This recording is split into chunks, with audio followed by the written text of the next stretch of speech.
Do not adjust your radio dial. You are tuned in to the Mark Order Podcast.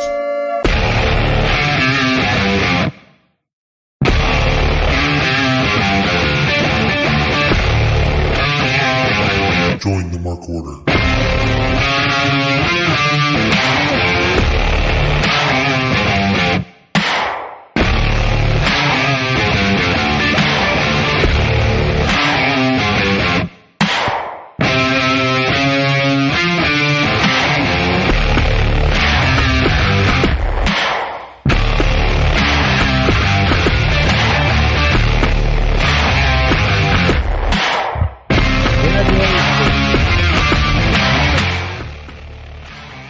Congratulations to the Las Vegas Aces.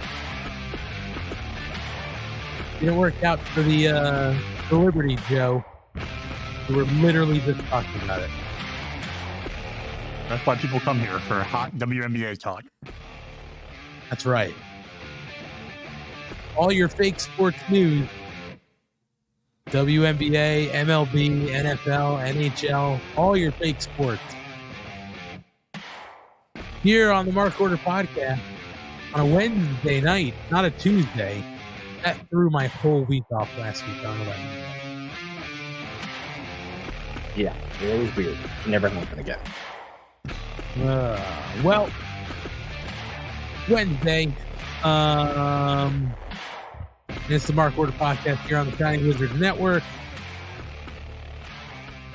AntMoney with you. Asian Joe, Ryan Schlong. I assume we'll be joined at some point by, Hollywood. Oh, well. Look who can't be bothered. What the hell? Look who can't be bothered to show up on goddamn time.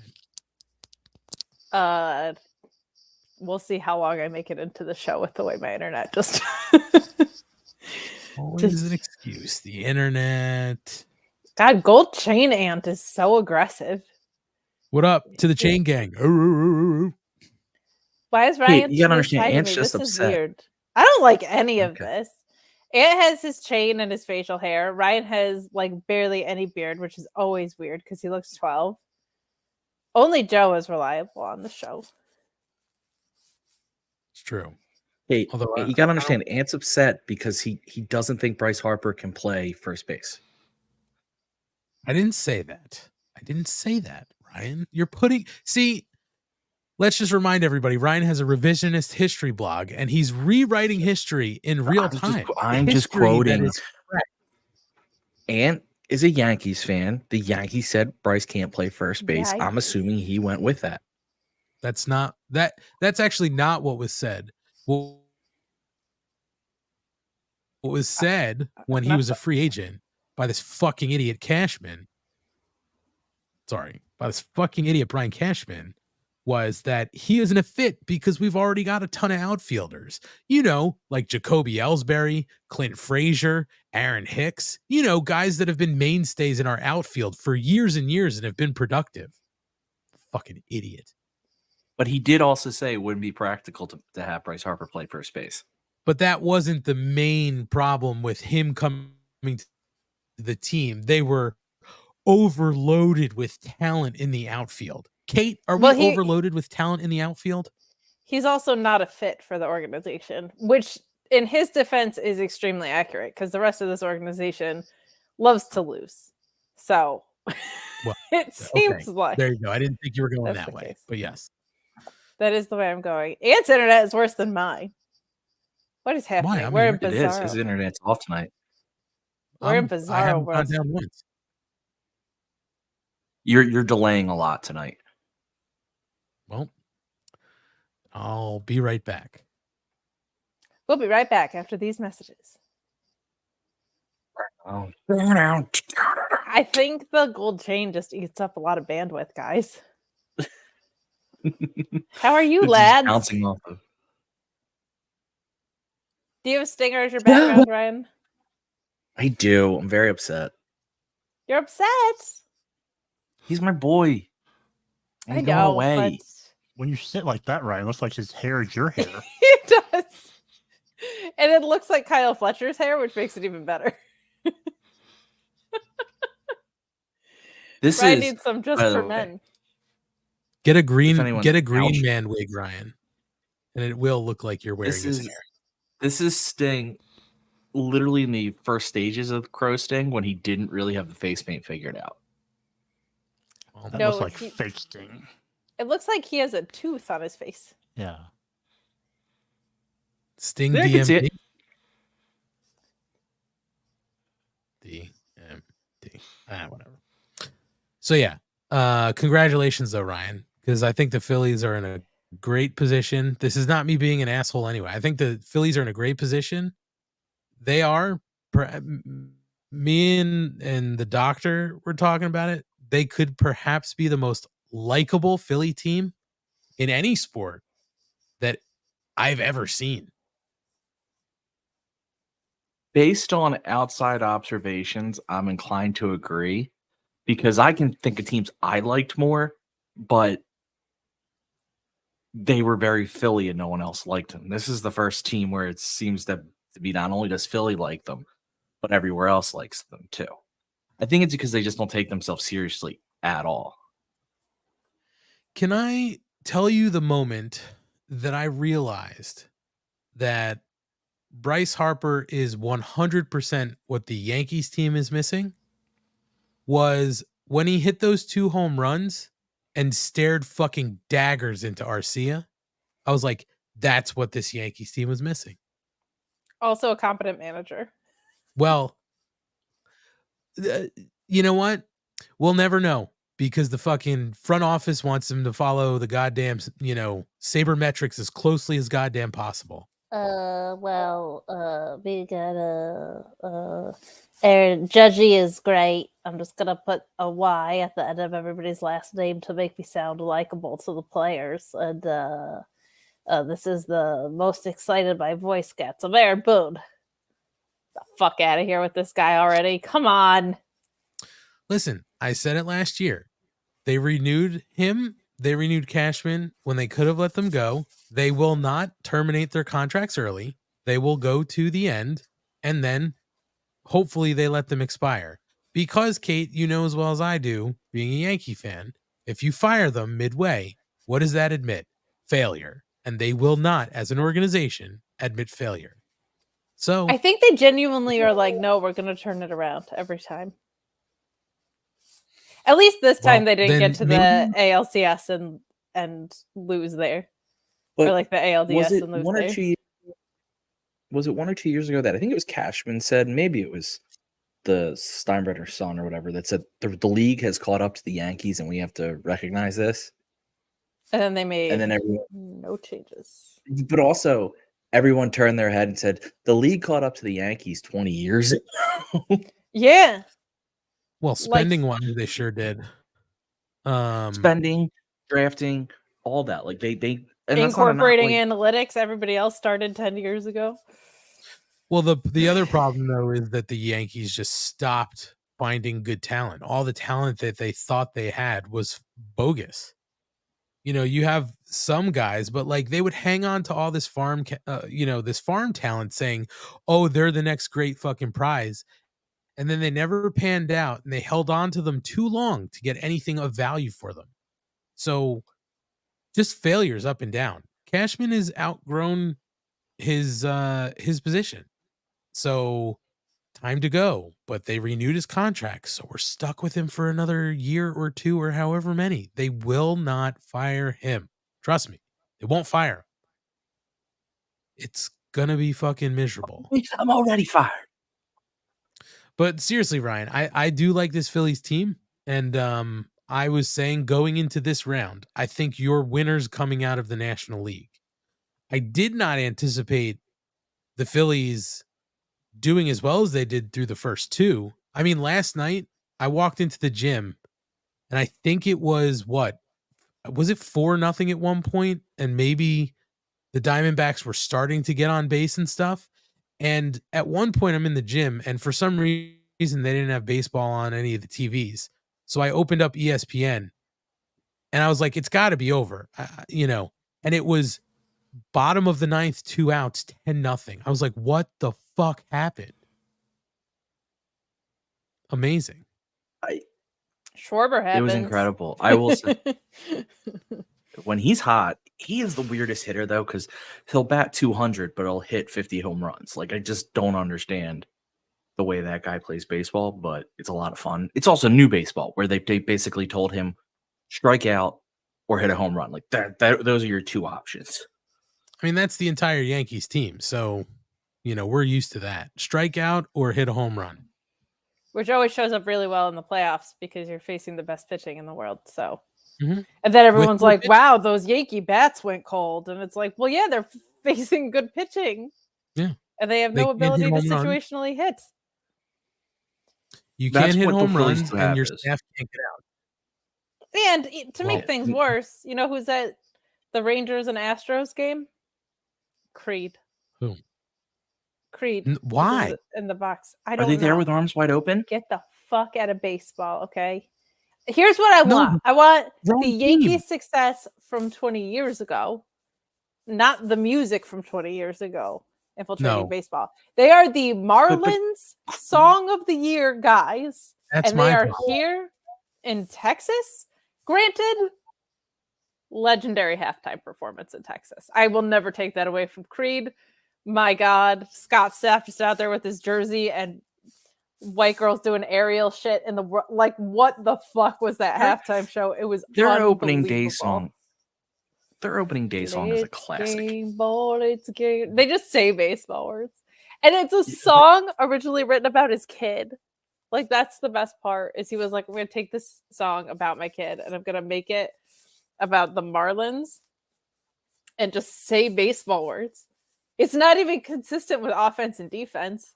Strikeouts, base hits, double plays. Like, pick a side, man. Oh, greatest song ever. It doesn't make sense why they're there, Kate. I don't know. It doesn't make sense.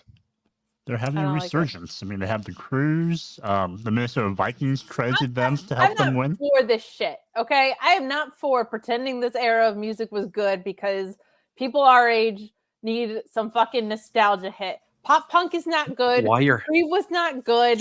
NSYNC and Backstreet Boys are not good. They suck. Hold on. Let's take this piece by piece. Boy bands were not good. That is correct. We'll go with that. I will also back you up on even girl groups like the Spice Girls, stuff like that. I'll even back that up because, parody, right? That's that ass up. Okay. I will give Ryan that. Back that ass up was perfect. Well, I mean, nobody's arguing that. No. I won't give you pop punk because I enjoyed the era of pop punk. The problem, though, is, Kate, when those bands don't grow up and they're still singing about being in high school when they're 40. I just like punk music. So making it pretty and about pizza and bullshit is not for me. What was about overthrowing the queen and was good and groundbreaking in the genre. And then they made it terrible, except for Hayley Williams has the most incredible voice like ever. And I'll say this, Fall Out Boy can perform their fucking asses off live. I am not for the rest of pop punk. There's your problem is Fall Out Boy's not pop punk. They're just pop. And same thing with Paramore. Fall Out Boy is pop punk. But it wasn't good. And neither was Paramore, if we're being honest. Paramore had their moments. Most of Paramore's good stuff was movie soundtrack stuff. Like that Monster song was awesome. I have no idea what song it is. Don't sing it because I'm not going to know it. I'll go look it up. Fine. Don't sing it. And Brian wants to sing it. Very important fact to Kate. What? I'll stop the whole world from the same way she Wait, who sings that was song? the girl? Wait. Paramore. Let's keep it that way. Thank you. Oh, good one. Speaking of shit from 20 years ago, Ant's joke book is making an appearance. Well, you didn't see it coming. Yeah, because I was so tired. Just like me and just like Orange Cassidy. So tired, Renee. Sorry, Ryan. I didn't mean to cut you off. I had to get that one in there. Notice that Kate basically hated every genre of music except for stuff that was old when we were young, because Kate wanted to be the cool girl who liked the old music. Oh yeah, that made me really fucking cool. Let me tell you. It's like the person who likes all the indie bands. They're like, there was no part of me that was cool for not liking NSYNC. I was only weird and bullied and an outcast. I mean, it didn't go over my head, Ryan, that she was like, I loved when punk was about anarchy in the UK, basically. Like Kate's idea of punk is like the Sex Pistols. Yes, the Sex Pistols, the Clash, the Ramones. Well, that wasn't 20 years ago. That was longer than 20 years ago. Yeah, by the time was dead by the time you were listening to music. It was pop punk. Yeah, it was a bunch and then a lot of the other punk bands were underground. Yeah. Listen, my punk had turned into music tastes are developing. Yes. I want to establish a couple of things. One, my theory on Kate's music tastes are developing as this conversation develops. So I reserve the right to revise that. What? Here is how you have no horse in this race. Like my horse is just taking shots. I mean, that's where I am at this point. I love whoa. You know what it is? I'm sick and tired of hearing all these people talk about what's the deal with this pop life and when is it going to fade out. The thing you've got to realize, what they're doing is not a trend. They got the gift of melody. They're going to bring it to the end. What the fuck song is that? Dirty Pop by NSYNC. Oh God, I had no Doesn't idea. Matter. Here's how you know that. Here's how you know that Paramore is not pop punk any longer. Marky Mark Kayfabe said, saw them with Janelle Monáe and No Doubt. Those are definitely not pop punk bands. Those are pop bands. Correct. But early Paramore was. And early Fall Out Boy was. I would even say Green Day is now a pop band and not pop punk. They certainly are. No, they are not like it. Dookie. Oh, that was even pop punk. Dookie was pop punk. Nah, that shit was pop. There was some real punk shit in there. No, Dookie. I'm telling you the truth. Dookie, if you go back and look, Dookie is considered a sellout album because they were more punk, and that was the birth of pop punk. That was kind of the crossover. I'll give you that. So I will also say, Greg Cherry saying he danced to NSYNC entire music video. Please link me. I will watch that later to laugh. He also said, please make super chats available. We're working on monetizing our chats. Well, if people will subscribe, we'll monetize. So, but there's also spread the word, people. Well, but still, people can spread the word. Please subscribe to YouTube. Yeah, but the real shame is that pop punk evolved into emo. I don't even have a problem with that until you get to a certain point where these guys are fucking 50 crying about things when they were fucking 18. Like, that's why I'll even give it to Blink-182, right?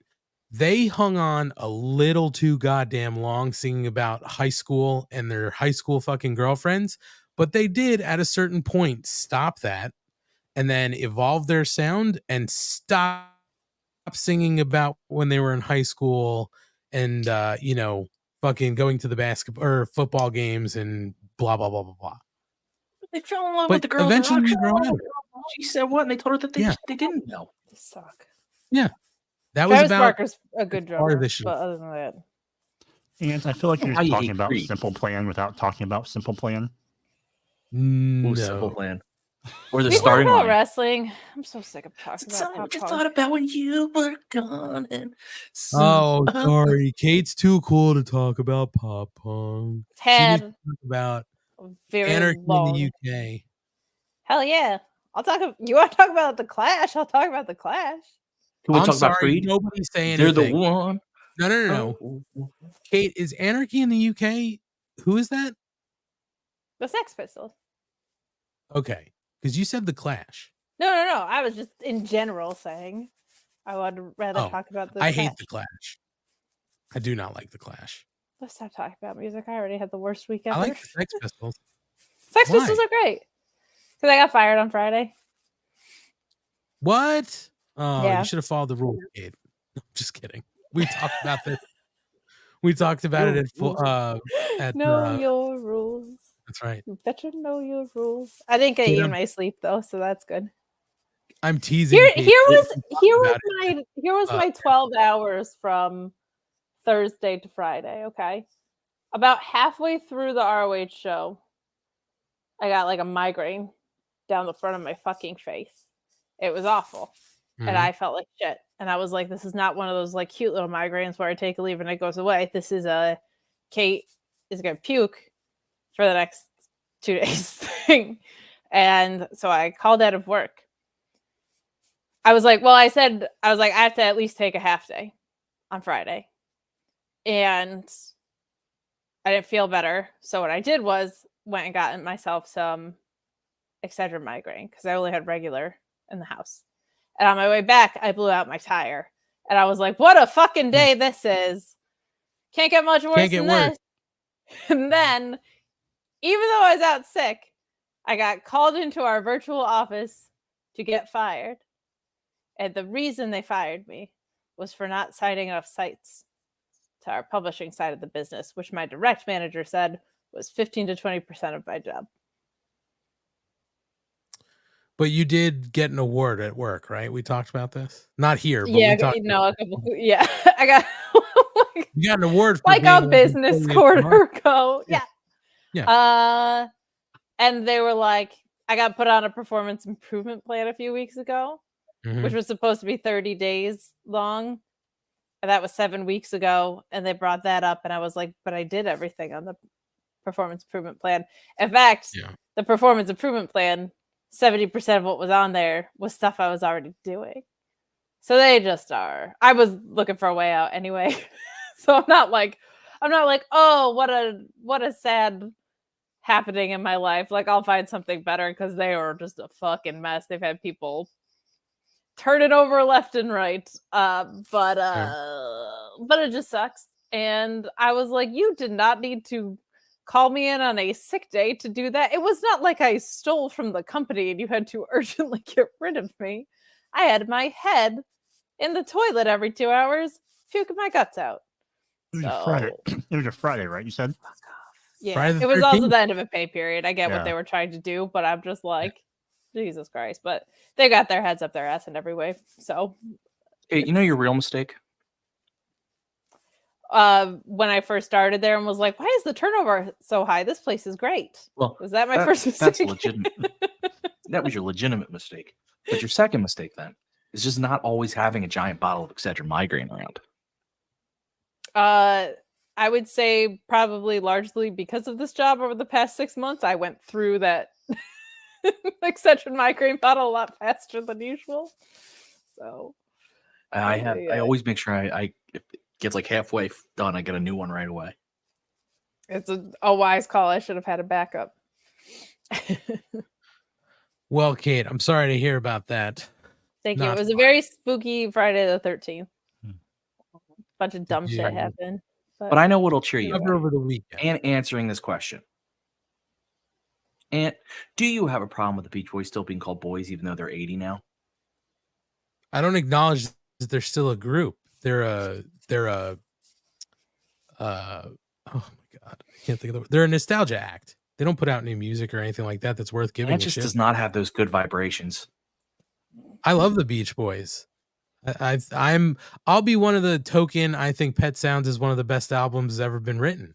I'll give you that. But like, I think it's a joke that people still go see them because they're clearly not singing. They're not doing shit. The Beach Boys was my first concert ever. It was 5 Yeah, years but that old. was how. Yeah, and I'm not going to ask you how old you are now, but that was, years ago. It wasn't like you went to see them last year. And they're touring. They're touring now. Like, they're coming around now. Why you would go see them, I don't understand. Just put on a fucking album. Nobody wants to hear new shit from the Beach Boys, though, right? No, he's saying he's put on an old album. Yeah, it's not going to sound. You're going to go see them, and it's not going to sound like the Beach Boys. Oh right, yeah, no. It's And the most it's important kind part of of the sad. Beach Boys Like, isn't there. yeah, well, that was the I'm same as like all the older guys, like Barry Manilow and oh my god, what the fuck's his name? Who did the Lady Gaga duets? Ugh, Tony Bennett. Tony Bennett. Yeah, he was. That was the hollowed out carcass of Tony Bennett that they sent on tour. Yeah, that's rough. I'm gonna be vulnerable for a second. Oh boy, I really only know about the Beach Boys because of their time on Full House. That tracks. that Very on makes brand. sense. Yeah. Full House. They were a big part of Full House. Sure. They're a Ryan's big part. That's right. familiar with all the sitcom. I am. I'm a sitcom guy. Also, Marky Mark, we're not going to talk Taylor Swift because I don't think anyone here is a Swiftie. No. Can we talk about wrestling? No. We're going around, Kate. We're getting people, involved in other ways. This is what we do. I'm sorry. Wrestling and music go hand in hand. We talk about haven't everything. A single. It's okay.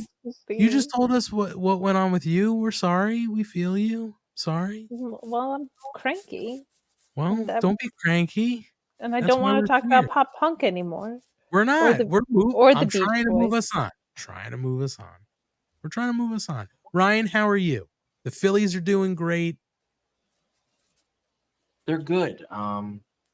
He doesn't want was to say good they're tonight. doing great. Ryan, I won't do it. I just can't. Wow. Wrestling was great tonight, though. Okay, we'll get talk there. About Ryan. the Phillies. Stop. Are He you won't. He won't talk about it. superstitious when he's at home? He loves it phonetics. Philly frenetic. Ryan, were you? Which they had to say because they were legitimately afraid they'd be sued. Sure. Ryan, were you disappointed in the Eagles' loss this weekend? No, not really. I mean, yes, at the moment, but like they're gonna lose, and sometimes I almost prefer to get that one out of the way because when you know your team can't win them all, not losing sometimes almost becomes like an albatross across their neck. You're like, when are they gonna blow it? And I'd rather be in a stupid game against the Jets than an important game against a division rival. Seemed like there were a couple trap games this weekend, and the Phillies fell into one. The Niners fell into another. The Bills almost fell into one. Yeah. Didn't work I will out. say, I was at the Philly Sports Complex last night where they had the Flyers season opener. They had the Phillies game, and they had Mexico versus Germany play a soccer game. Sorry, guys. Did Ryan's audio cut out for you guys as well? Because I didn't hear. You were at the complex for what? Flyers season opener.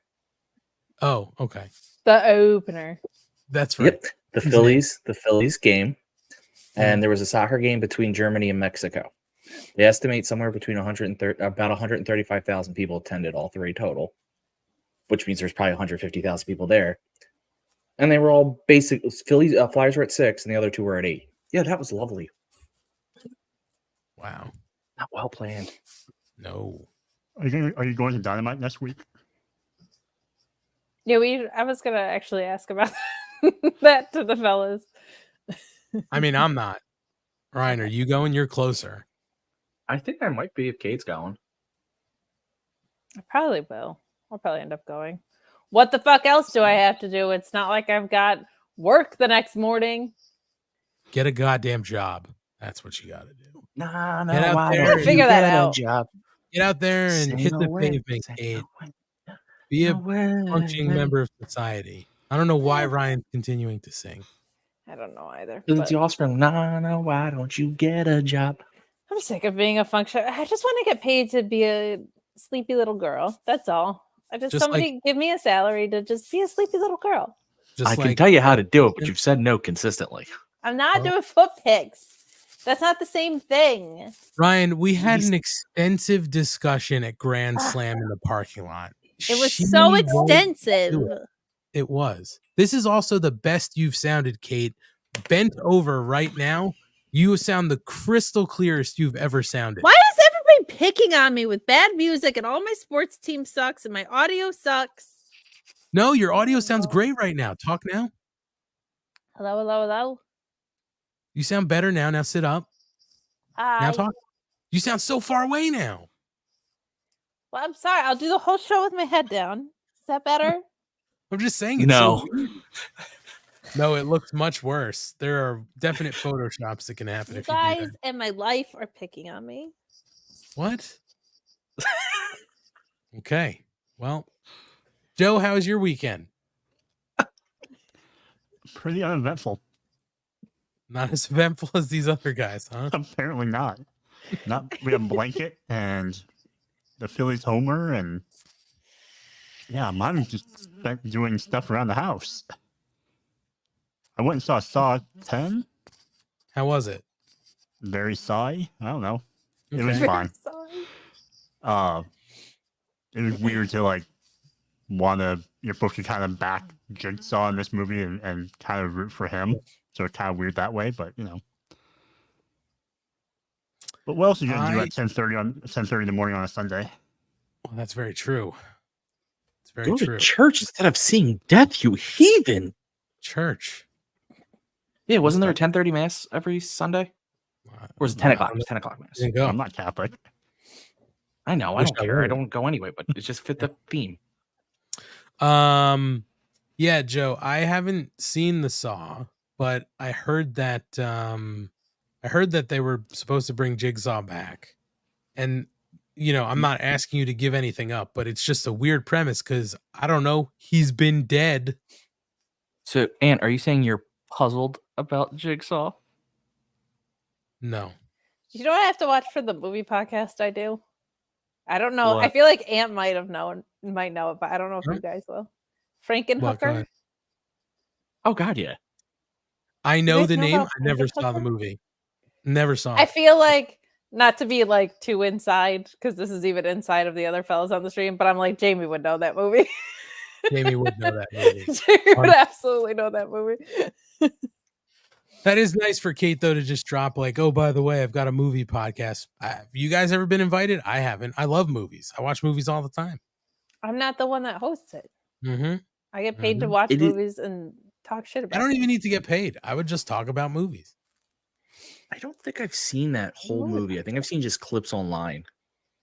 I don't think you need to see more than clips online. And then next week, we're watching a movie called Chopping Mall. Oh, Chopping yeah. Mall, great. Joe, Can you know I sit Chopping through Mall. it as a sissy? I don't know if I do. It's absurd, Oh, Kate. You can make it through Chopping Mall. I can't It's even not do a Chopping Mall. scary movie. It's one of those like B horror movies from like the 80s. You know what I mean? Like it's like what's it Ryan, what was the summer camp one? Was it like Sleepaway Camp? Sleepaway Camp? Yeah. It's sort of like Sleepaway Camp, Kate. Like, did you ever see Sleepaway Camp? No, Oh. I'm a major sissy about this stuff. Kate, I don't like Oh, horror and at I all. missed Naked and Afraid talk last week. Why do all of my podcasts? Okay. No, it talk wasn't about Naked Afraid. It was Naked Not Attraction. Naked Or Naked Afraid. Attraction. And The UK thank one you, that's Kate. on Max now. Yes, thank you, Yeah. Kate. That's going to transition us into our next talking point because that was the homework assignment at the end of the episode last week. I can clearly tell already Joe didn't do his homework. He went to see Saw. And Ryan... I see Sod, yes. He seesawed. And Ryan is too prudish to apparently watch Well, it in the comfort of his own Ryan home. watched several episodes. All I right, then saw let's the talk tweet. about it. And then I retweeted it because Sean is obsessed with the show. And he immediately retweeted it. I get a text that just says, watch Naked Attraction. Like, Yes. no, I'm not watching all these It is. dongs. It's not just dongs. You see it all. You The see whole yam everything. bag. Everything. You see the yam bag. You see the female yam bag. I So, don't Kate, need you to didn't see all the watch it? genitalia. No, I'm not watching Naked Attraction. Listen, I'm telling you the honest to God truth. You'll watch the first episode and you'll be like, oh, it's about, like you're going to be like, oh, but that all like goes away very quickly. Like, and then for me, it became super interesting to see what people sort of focused on. Like there was Ryan is frozen in a very weird position. I know you guys saw that, right? Ryan looked like he Am I was still ready to frozen? receive. No, you're good now, Ryan. No, I was agreeing with your point that as much as I think the show is ridiculous, it is pretty interesting to see what people are like physically focusing on. But I heard somebody else talking about this and I didn't think about it. And then I sort of thought about my own watching experience. And it was very interesting to see how different things sort of become when you actually see the person's like face. Like everything Changes everything. It does. I swear to Christ. Ryan, are you bullshitting me? No, I don't like. I know people are like, oh, you know, that guy's got a great body or that girl's got a great body, but butterface and all that joke and all. But I don't think we realize how much the face is needed to bring it all together. Yeah, because there was Ryan. I don't remember if it was the first or second episode.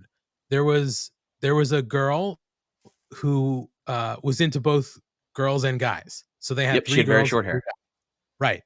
So Ryan, you remember she sent the one girl away because she was like, "Oh, her body style isn't really what I'm looking for." The girl was a little heavy. She was too curvy. I think the term that was her thing. She was too curvy. The girl was Ryan. What was the word she used for it? I don't remember what she used, but she said something like a Rubenesque or something like that, right? So she used some sort of term that she basically didn't call the girl fat, but was saying she was fat. But then they showed the whole body. This girl's face was gorgeous. And the girl even said, like, after that, she's like, "Oh my God, she's beautiful." Like, and it changed her perception immediately. So the face is the big reveal, essentially? The genitalia is just out there. Genitals, that's the first thing you full see. Body, face. So let me give my casual observations for the people who haven't seen. Real quick, because I'll break that down, Ryan. Just like you said, there are 6 people behind a wall, right, or in a phone booth. Then there's one person who is picking who they're going to go on a date with. The first round, like Ryan said, you see the bottom half. They get rid of one person. Then they reveal the upper half. Then they get rid of another person. Then they reveal the face. They get rid of another person. So now you're down to 3. Then you get to hear the last 3 people speak. They ask them a question and then they answer it. So you hear their voice. That's also a very interesting reveal, Ryan. I don't know how you thought about it. That's super interesting because like some people would talk and you're like, holy fuck, I had no idea this person was going to sound like that. Yeah, that's a thing too. Like if someone's voice sucks. Ugh. There was like one person where the girl was like, "Oh, he's great. I hope he has like this accent." And the guy was Italian, way off. You know what I mean? He was like, "I love a pizza." You know what I mean? Like classic. So then they get rid of another person. So now you're down to 2 people. And then the twist becomes the picker has to get naked and show the other people themselves. And then she makes their final pick and you go out on a date, you know, fully clothed. Like it works in reverse. It's it actually becomes sort of interesting to see how things play out in reverse. So here's Ryan's observations. Okay, you feel free to develop questions. I have a lot of questions. I think let me do some casual observations. It is 65% dongs. So that is the first thing I'll notice. It was majority men. It seemed like to be the naked ones. Even when they're like, we'll have women, it felt like, oh, we'll have women and men. So here was my first observation. A lot of British men are uncircumcised. Did not realize that was going to be a thing. It's Europe, man. Of course. My second thing I noticed is that when I go into a show and the show is all about the people being naked, I'm going to be honest. I'm expecting like stone cold stunners, like all of them, men, women, everything. I expect them all to just be like 10s. Be boring. You don't want that. They didn't. They. I don't think they touched 10. They were very much middle of the road. Someone else. Middle of the road, low respect. And listen. I feel but this is like where the face reveals come in. Yes, but I'm just saying, like, no one was like, no one was at my level, like, of what I look like. But like, there's definitely some. We get it. There's no 12s on the show. Okay, yeah, exactly. Understood. There's definitely a couple guys there where you're like. Some gym time, maybe a little bit before you get on the show. Like it was very how do you feel confident being on the show kind of thing? yes, like Okay. you are. And then there were Well- so what it did was, and this is where my observation was going, was that the few that were like in really good shape really stood out then. Because you'd have like one who like started to have like a six pack, and everybody else is kind of like pudgy. And you're like, well, this person's standing out. But also the judging of dong size for the first elimination is just some of the funniest shit I've ever seen. I will admit that's funny. Were there any butter faces where it was like that guy Yeah. or gal looks good, and then you got to the face and you were like, Oh god, yeah. Yes. Absolutely. Interesting. Same thing. And the same thing with the voices. You think like, okay, this person's chiseled, their face is okay. And then they talk and you're like, oh, didn't see that coming. You know what I mean? And I don't, in what I've seen, Ryan, I haven't hit any people whose voice comes out and it's like, you know, they're like this big muscular dude and then they have this really like high pitched voice. Like it's nothing like that, but still you see what they look like and their voice doesn't match. Like it's a crazy, I thought it was just going to be a joke, but I found it crazy interesting to see the way it worked. Also, Ryan, what I thought was funny, since Ryan, you're clearly the one who did their homework. Congratulations. Ryan ruins the curve for everybody. He's the A+ student of the day. Ryan, what I thought was funny too is how a lot of times when the person would be talking about the lower half, you know, especially like they'd be asking somebody about the guys, right? And she'd be like, oh, he's got muscular legs, you know, nice, you know, waist, not too fat. The host is always like, but what about their balls? Like, can you tell me what about the dick? Does the pubic hair bother you? Like, I think my very favorite part though interesting. is when they would all have to turn around to show the butt. Yes, there were moments where they would say, please turn around. They want to see the butt. And you get to see the butt. And you could kind of you tell have which guys. so you don't automatically get a 360 view. No, No. you do. Oh no, not automatically. You have to but request. But everyone requests. Spin for me with your dong out that's a Yes. big ass. But you can see You're not what guys and gals spinning. are trying to position themselves to show flattering angles of their rear. Like you could just tell, like this guy's. But also the self grooming was always kind of a little interesting to see how. It is. I feel bad for Fellas. people who are like growers and not showers because I feel like that's a real disadvantage for them. That's I'm a gonna huge be honest. disadvantage. I will say this. Like, can you get a fluffer in there? Come on, help them out. Well, a couple guys when they trust saw the me. girl come out didn't need a fluffer, but That's I what will say this. That's what I said, by the way, Ryan. I said to Mrs. Money as we were watching, I'm like, what happens if you just happen to pop a boner? I think one or two guys almost did, but I I'd will say be this. like, oh God. Anything that you were like chode. No, that's the thing I was gonna say. I will actually say that the guys who at least signed up weren't like, no one showed up with a micro dick, which was kind of a letdown. Nobody had like a humiliation kink that was going on the show. No. I mean, And I think all of them happened a little bit of it. Did you? So it was homework for the other two. How did you start watching this show? I saw something about it. I heard somebody on the radio talking about it, and then I didn't put it together until I opened up Max one day heading on the train to work. I was catching up on other stuff since we still don't have a lot of new programming. So I was like watching the old Watchmen series, and it was at the top of the page, and it didn't, like, I saw it for 3 days and I didn't put together that was the show. And I was like, oh, like now I've got to watch this. And me and Mrs. Money were home one night on the couch and we put you Max watched on. it with the wife. Why not? I It's just not porno. I called know, foreplay. but it's just like that's a fun development to this. I would Well, love Gina's thoughts on the show. Well, we both had taken a pill, so we were feeling good, and we were gonna put on a movie. But I was like, when I saw it, I was like, have you heard about this? Like, do you know the premise? And she was like, I don't know. And I explained it. She was like, yes, I have heard about this. I was like, would you want to watch like an episode or two just to see what the fuck this is all about? Because like everybody's been talking about it. And she was like, yeah, what the fuck? If it sucks, we'll turn it off. And So we you were under the influence Yep. and had morbid curiosity. Sure. it's also I also don't want to lose this thought because I heard Ryan say it sort of before. What I also found interesting was when the people get eliminated, you know, they do the classic thing that everybody does. They get sort of the parting word from the person who gets eliminated. I was surprised by the number of people who were like, I would never have like thought I would ever do anything like this. And this was like a complete out of my skin sort of like experience. And I'm glad that I sort of put myself out there and did it. Like I was shocked at how many people said that. Very interesting. But it did get very awkward when the chooser would get like actually like serious about picking based on anatomy, because like they'd be seriously judging like, well, that one's not that great. Clearly talking about the guy's dick or like the body, and you're like, or like seriously when the woman with the short hair eliminated the girl for being too curvy, which as a hefty man made me laugh because I'm like, just call us half big, like it's okay, we're big people.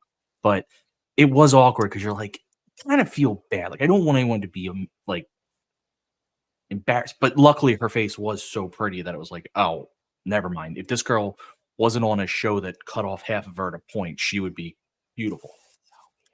So Ryan, think about this though from your perspective, because this was another interesting point that we sort of discussed on the couch watching it. Was I said to Mrs. Money, if I had seen her out somewhere, you know, in real life, I would have been like, she's beautiful. I would have totally like tried to go out on a date with her. But you see it in reverse, and you're sort of like, it's interesting to see how you'd be like, yeah, like maybe not for me because I see a certain portion of their body, but then like, you know, right, Ryan? It's such a mind fuck. It is. I'm never watching the show again, I will point out, but I do have to laugh. Marky Mark pointing out that the chat did get quiet during this conversation. Sorry, folks. I should have invited Sean. It was on. homework. He's obsessed. It was homework. Nobody did it except No, Ryan. Ryan, thank you for doing your homework. Thank you. You're welcome. It was an adventure. I will over the weekend at some point attempt to watch it. You have to at least give one episode just to see how ridiculous it is. Yeah, you don't have podcast, but watches the show. It's very weird. You don't have to watch like every episode. Like you can watch 1 or 2 episodes and get it, right? And then you also, Kate, don't have to like start at episode 1. Like you can start wherever the fuck you want. You know what I mean? How like, many contestants are there per episode? They do 2 rounds, right, Ryan? They do. I think yes. I think it's 12. But were there any love connections? I think so. I think in that first episode, Ryan. I'm only thinking Dom at this point. I got nothing. Story of your life. Okay, Ryan. This will get you, Ryan. The Elephant Man. What? Okay, Ryan knows exactly who I'm talking about. I can't give you anything more, Kate. Watch episode 1, and then you'll understand. You're gonna cliffhanger me on Elephant Man? Nope. Yeah. Yep.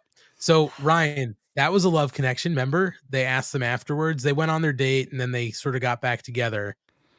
So what happens is you pick, then you go out on a date, right? It's just you're at a bar in front of the cameras, right? And they just show you talking and stuff like that.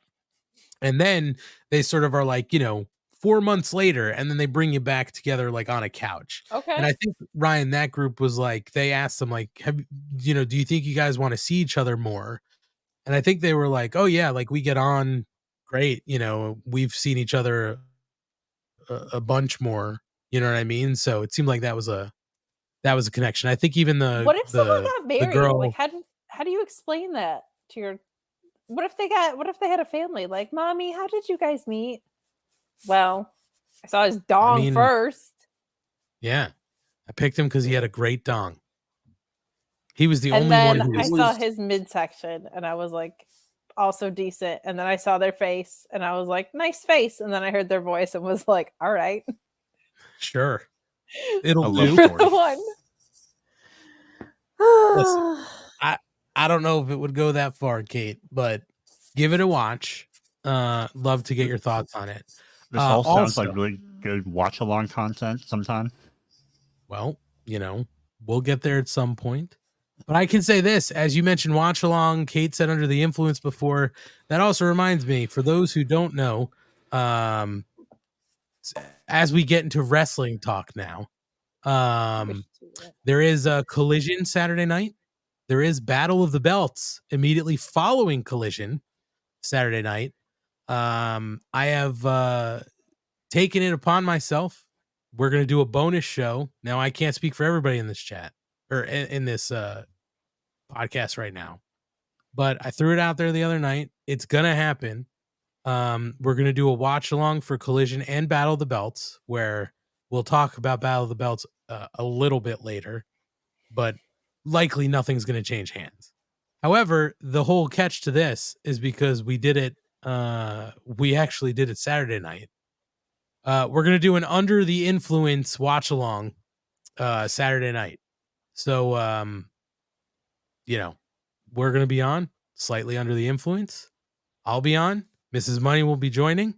If anybody else here would like to join, feel free to let me know. But there will be a watch along on Saturday night.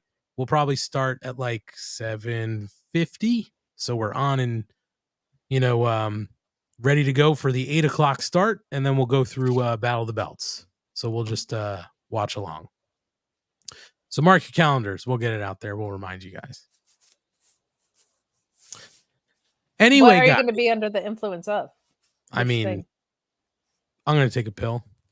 Nice. That way it's like I know exactly how much I've had.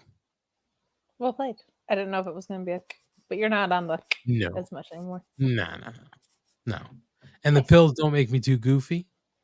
Oh, well, that's upsetting. No, I'll be a little goofy, but like I won't be like, crazy stoned. You know what I mean? Like, oh my God. Oh boy. Kate's on the pill. Not the pill, but a pill. Wish.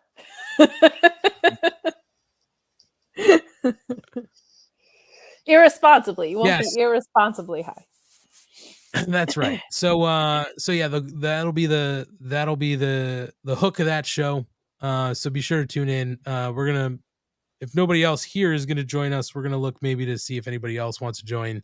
The catch is gonna be anybody who's gonna be on is hopefully gonna be under or getting under the influence. They were gonna join the stream, but then they got high. No.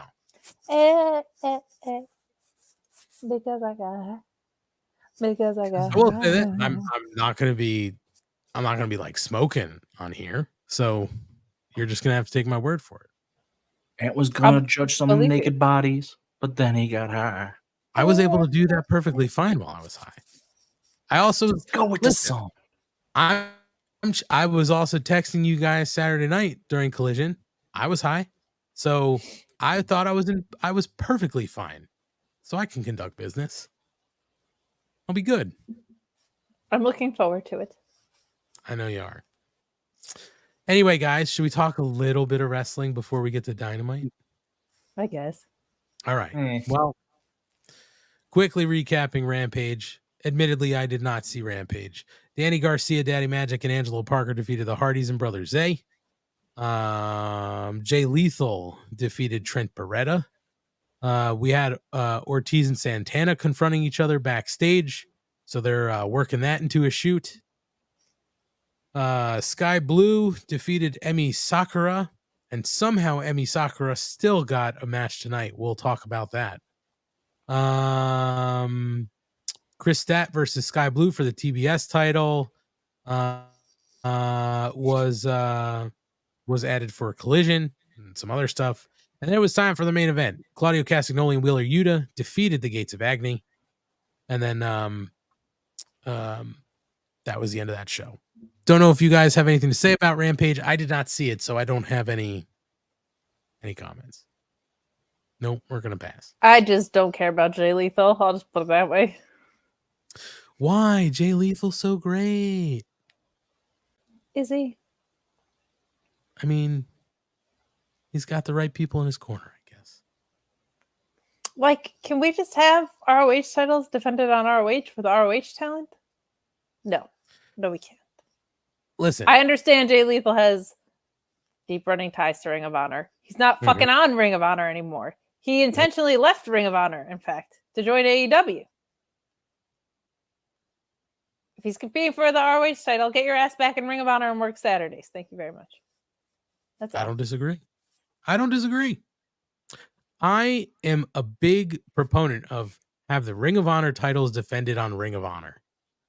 So I'm not going to argue with you on that. I'll even take both, but also Ring of Honor would be nice. It would be nice. It would. Wouldn't it be nice? See? Because we had the Beach Boys. Bring it back earlier. around. I brought it back. All right, guys. Collision. Let's see. We had a Dustin Rhodes vignette. It was interesting. He called himself the Storm. No Jade Cargill, so I guess the Storm is open. Nick Wayne was interviewed. So we're going to find out on Dynamite why he did what he did. Kyle Fletcher defeated Boulder via submission. And this is where I was chatting to you guys because I just don't understand. Like, listen, I don't have a problem with it. I just want to know where it came from. The ass-eating gestures. I just don't get it. Because of the sauce. I don't mind.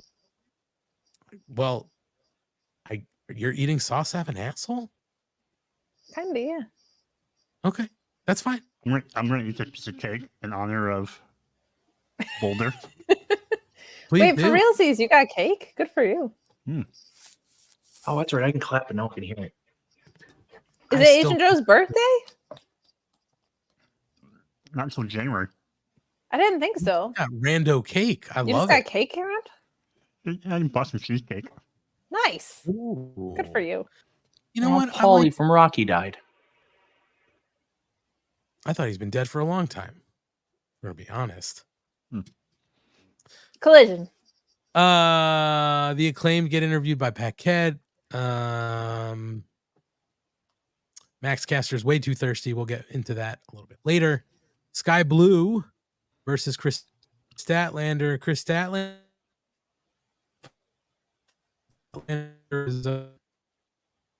looks like she was trying to be. Maybe not. And is a robot. All he does is work. Is work. Is work. He was just learning to love.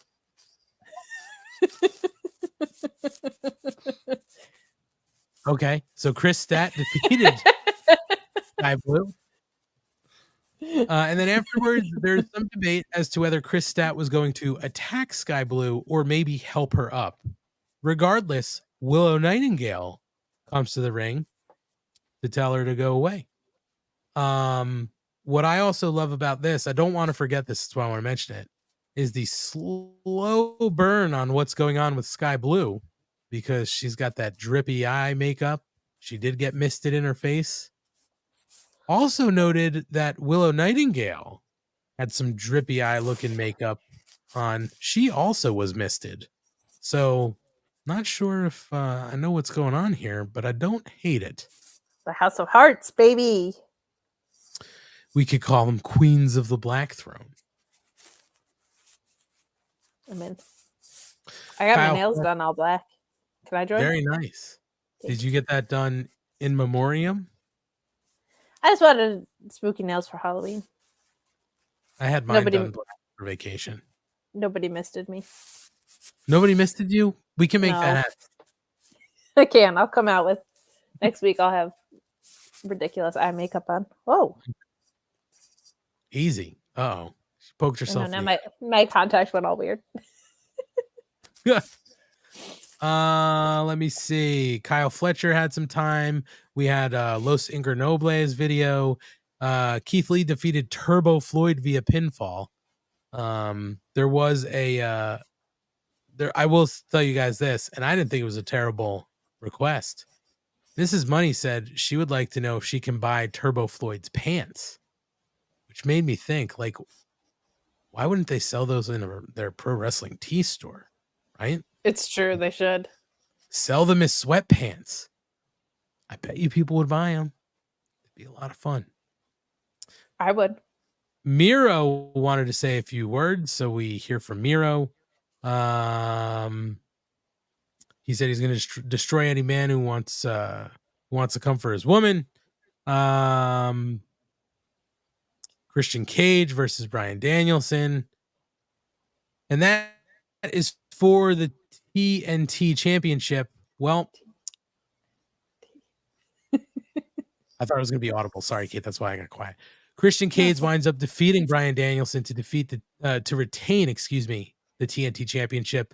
Of course, some shenanigans. Big Bill gets involved. Ricky Starks hits Danielson with the belt. There's still that whole thing that's unsettled. And then Nick Wayne comes down, gang wars, etc. Adam Copeland spears him. Music hits. End of show. I thought Collision was a lot of fun. I did see that Saturday. I don't think it's because I was under the influence. But yeah, the main event ruled. Yeah, the main event was a lot of fun. Christian I think we are just sounding like, we're beating a dead horse, but Christian just continuing to do some of the best work in his entire career. Was that horse a father that we're beating who's dead? That's a good question. I don't know. It's important when thinking of Christian. But yeah, I don't know if anybody has anything. Dong on Naked Attraction. Well, no, we didn't have any horse dongs. No, not that I've seen yet. There are some big ones. Well, We had an Elephant Man. There's a difference between a big dong and a horse dong, Ryan. Come on.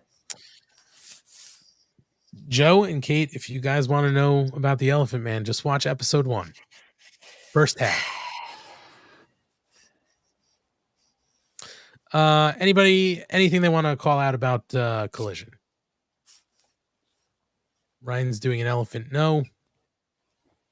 I'll just reiterate that Danielson and Christian ruled. Like, there were so many parts of that match that just kind of showed me why, like, just a nice reminder that, like, fundamentals are great. Like, no offense to flippy do shit people, but, like, at one point, people in the crowd were, like, helping Danielson up. Like, that's, like, evoked emotion just from wrestling.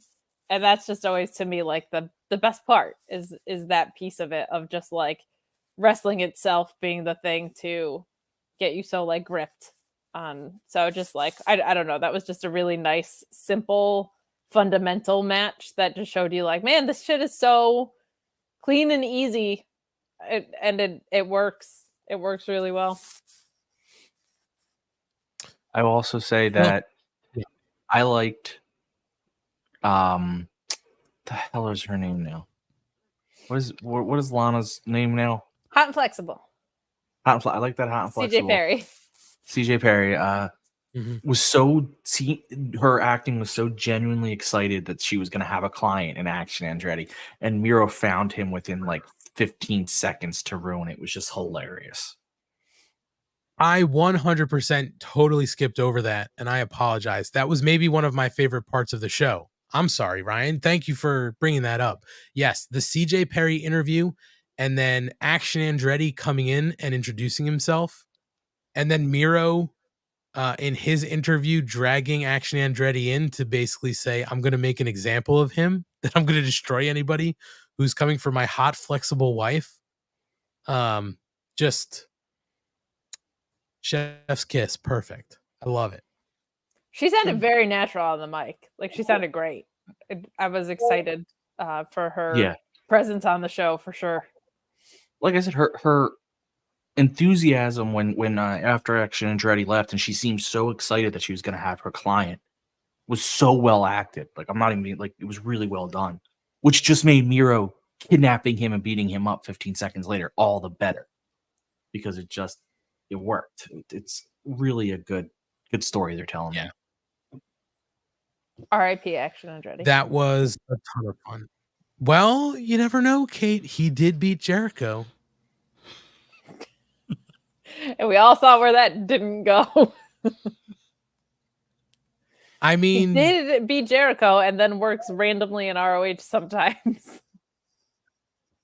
But I mean, and we can talk about this as we get into the next piece of this, but we are going to get Miro Action Andretti this weekend. So tune into the Under the Influence watch along, because we're going to be talking about it live. But I could see somehow Action Andretti winning that match with the help of CJ Perry and just making Miro devolve further into madness and hating God and her. I just think they could do it. Do I think they're going to? Probably not. I hope not. But then what are you going to just have Miro run through everybody who wants to work with his wife? I think for like 3 of them, like it's Action Andretti, it's like 2 other people, and maybe their caliber goes up the card a little bit as you move on, and then she finally finds someone to where it's like Miro meets his match a little bit. Like Lance Archer is the last one. Oh, that would fucking rule. Yeah, that's a great call. That was actually going to be my question: is who's the guy? There's no Jake the Snake tonight. I'm just saying. Lance Archer's a good one. Jake Hager. Jake Hager. Wow. Kid, those are 2 words I never thought would come out of you. Not without a puke sound beforehand. Well. All right, gang. So here's what we're going to do. Since we spent a lot of time talking about naked attraction and sports and movies and music, we're going to pause here momentarily so Joe can get some more cake. And who knows? Ryan's going to go cry about Sting. We're going to talk about Sting. Don't cry for me, Argentina. Kate's going to go listen to a pop punk album. Now I'm just going to sit here and wait for the ads to end. I'm not going to do that. You know what I'm going to do? What? I'm going to educate myself on the other great shows that are on the Shining Wizards Network. Oh, well, guess what? I've got some of those words right here. So we will be right back. Hopefully this works correctly. Every one of you for tuning in every Monday night to listen to The Shining Wizards. If you'd like to continue to support us outside of listening, we've got a few ways for you to do that. If you shop at Amazon, go over to amazon.shiningwizards.com, do your shopping as usual, and when you make your purchase, a little bit of that purchase price will go back to support the show.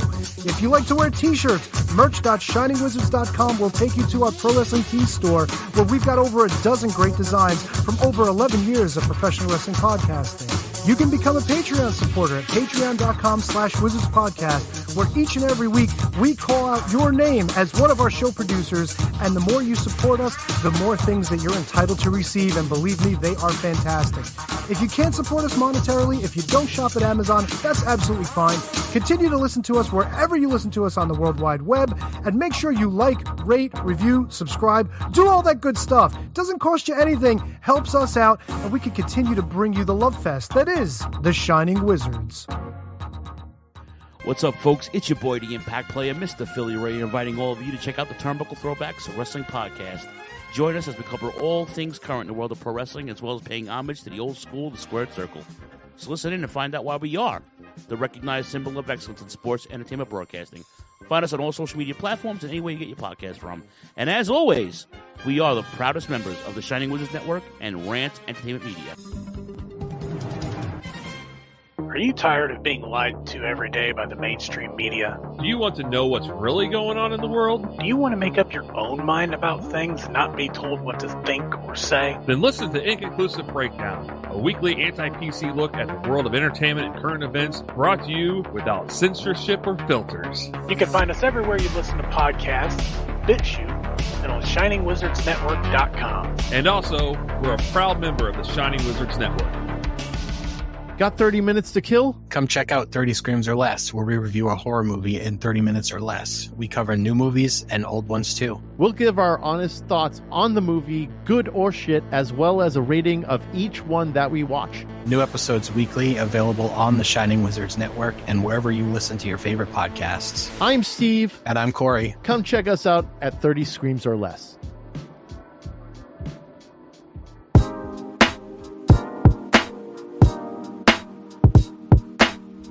G'day guys, my name is Thomas, one half of the Broadcast Podcast. With our podcast, we go back and watch wrestling events from WWE, WWF, WCW, ECW, AEW, and many other wrestling promotions. You can check us out on Twitter at The Brokast, that's TheBrokast, and you can also download all episodes on Apple Podcast, Castbox, Castro, and many other podcast apps.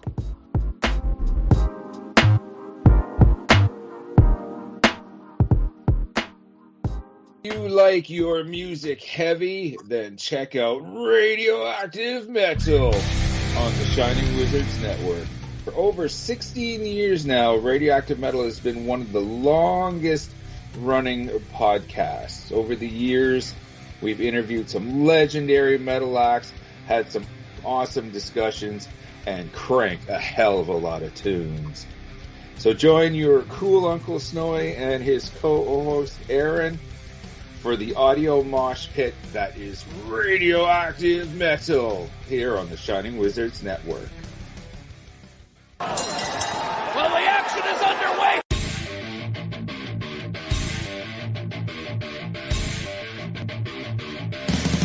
What's up, everyone? When on the Shining Wizards Network, be sure to check out Wrestling Night in Canada. If we're not recording another kick-ass podcast, Or playing in punk bands. Or recording kick-ass heavy metal albums, then we're sitting back, we're grabbing a couple brews, and going over everything to do in the world of pro wrestling. because we're from Winnipeg, you idiots. The Mark Order Podcast is the only show you need if you're looking for dedicated coverage of everything AEW on the Shining Wizards Network.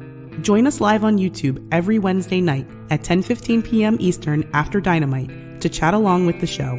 If you can't join us live, listen to us on your favorite podcast platform. Follow us on all social channels at Mark Order Pod and use the hashtag #JoinTheMarkOrder, because if you don't find us, we will find you. I'm Kevin Rowe. I'm Al Day. And we're a couple of down under pounders that co-host Rogue Day Dots, an action figure collecting podcast where we talk about, well, just about anything that tickles our fancy at any given moment. We're grumpy old men, and sometimes people get on our nerves. And when you get on our nerves, guess what? You get off the lawn. Get off my lawn, asshole! We also go on a little bit of a mission. We go back and we're grading every wrestling figure line that's out there. I'm talking LJNs. I'm talking Jacks. I'm talking Hasbros. Who doesn't like a little Hulkaplex? It's a Gorilla Brain Wrestling podcast production found on the Shining Wizards Network. I'm Duke Bags. Kevin Rowe. And together we are the co-hosts of Your Duke and Road. If you want to hear about some terrible wrestling shows, we got you covered. Well, we talk about good ones, too. We're currently talking about the death of WCW. I know what we're fucking talking about. Sometimes we get guest spots, like from the Taskmaster. I like to listen to the Year of Duke and Rope podcast. They're funny guys. I like when they talk about the Nards plows. I like Nards plows. That's a good move.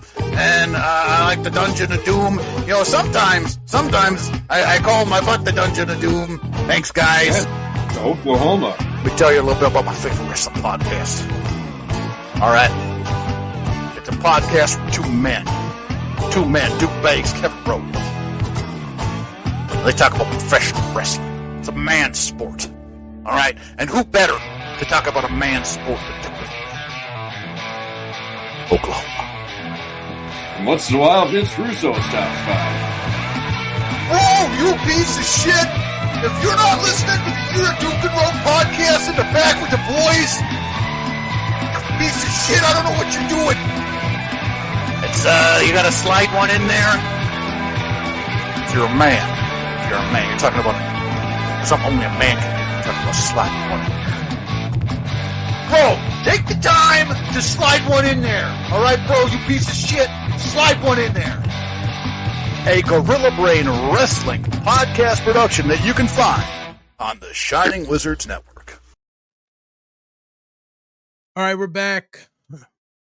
on the Mark Order podcast, also part of the Shining Wizards Network. And we want to remind you guys you can follow us on all of our socials at Mark Order Pod, X, Facebook, Instagram, TikTok, and most importantly, if you would love to support us and not have to pay us any money, head on over to our YouTube.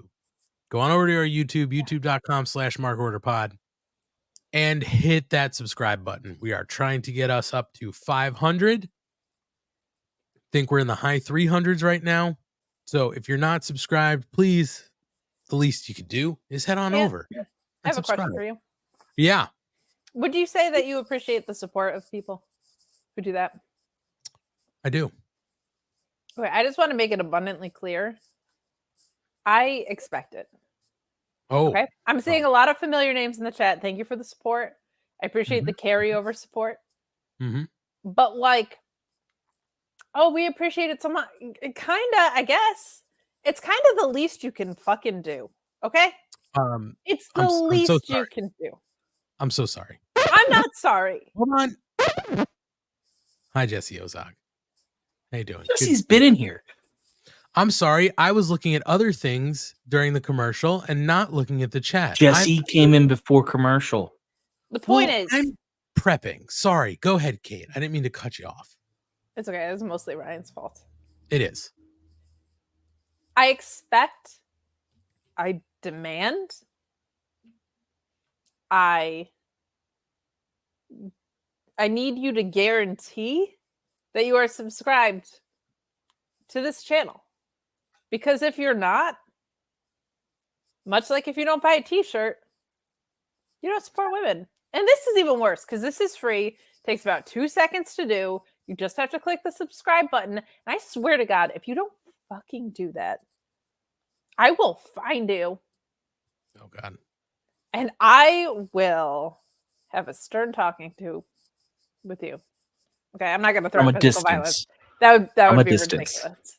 And I'll probably bring something, like I'll bring flowers or something to eat, and we can have a conversation about it. But I swear, if you I thought that don't happens when we hit subscribe, 500 I will subscribers. find you. I will hunt you down, and I will find you, and I will have a cordial conversation about the reasons that you are not subscribed. I'm sorry. Joe, what was your question? I thought all this stuff that Kate is kindly threatening people with is what we agreed with on 500 subscribers. Well, I don't know what happened to Kate's picture, but she's not here, so maybe can't hear us. But don't forget, too, there is a winner when we get to 500. Oh, amazing. This is actually even better that she's not here when we're saying this. When we do get to 500, Kate said win a date with Kate when we get to 500. So whoever She'll lucky pay. number 500 is, good luck. 100%. She'll fly you out if you're from across the country. Her dime. Yep. And we're going to take care of that in the chat right now. There we go. I did, by the way, just for you see two. what it said. It's okay. Just so you know, it wasn't a ban. It's a timeout. It's a timeout. It says banned. I know, but I did hit timeout, so don't worry about that. So 500, win a date with Kate. Don't forget about that. Also, guys, the whole support women thing isn't really working out the way I think we thought it would. We might want to figure out the branding on that.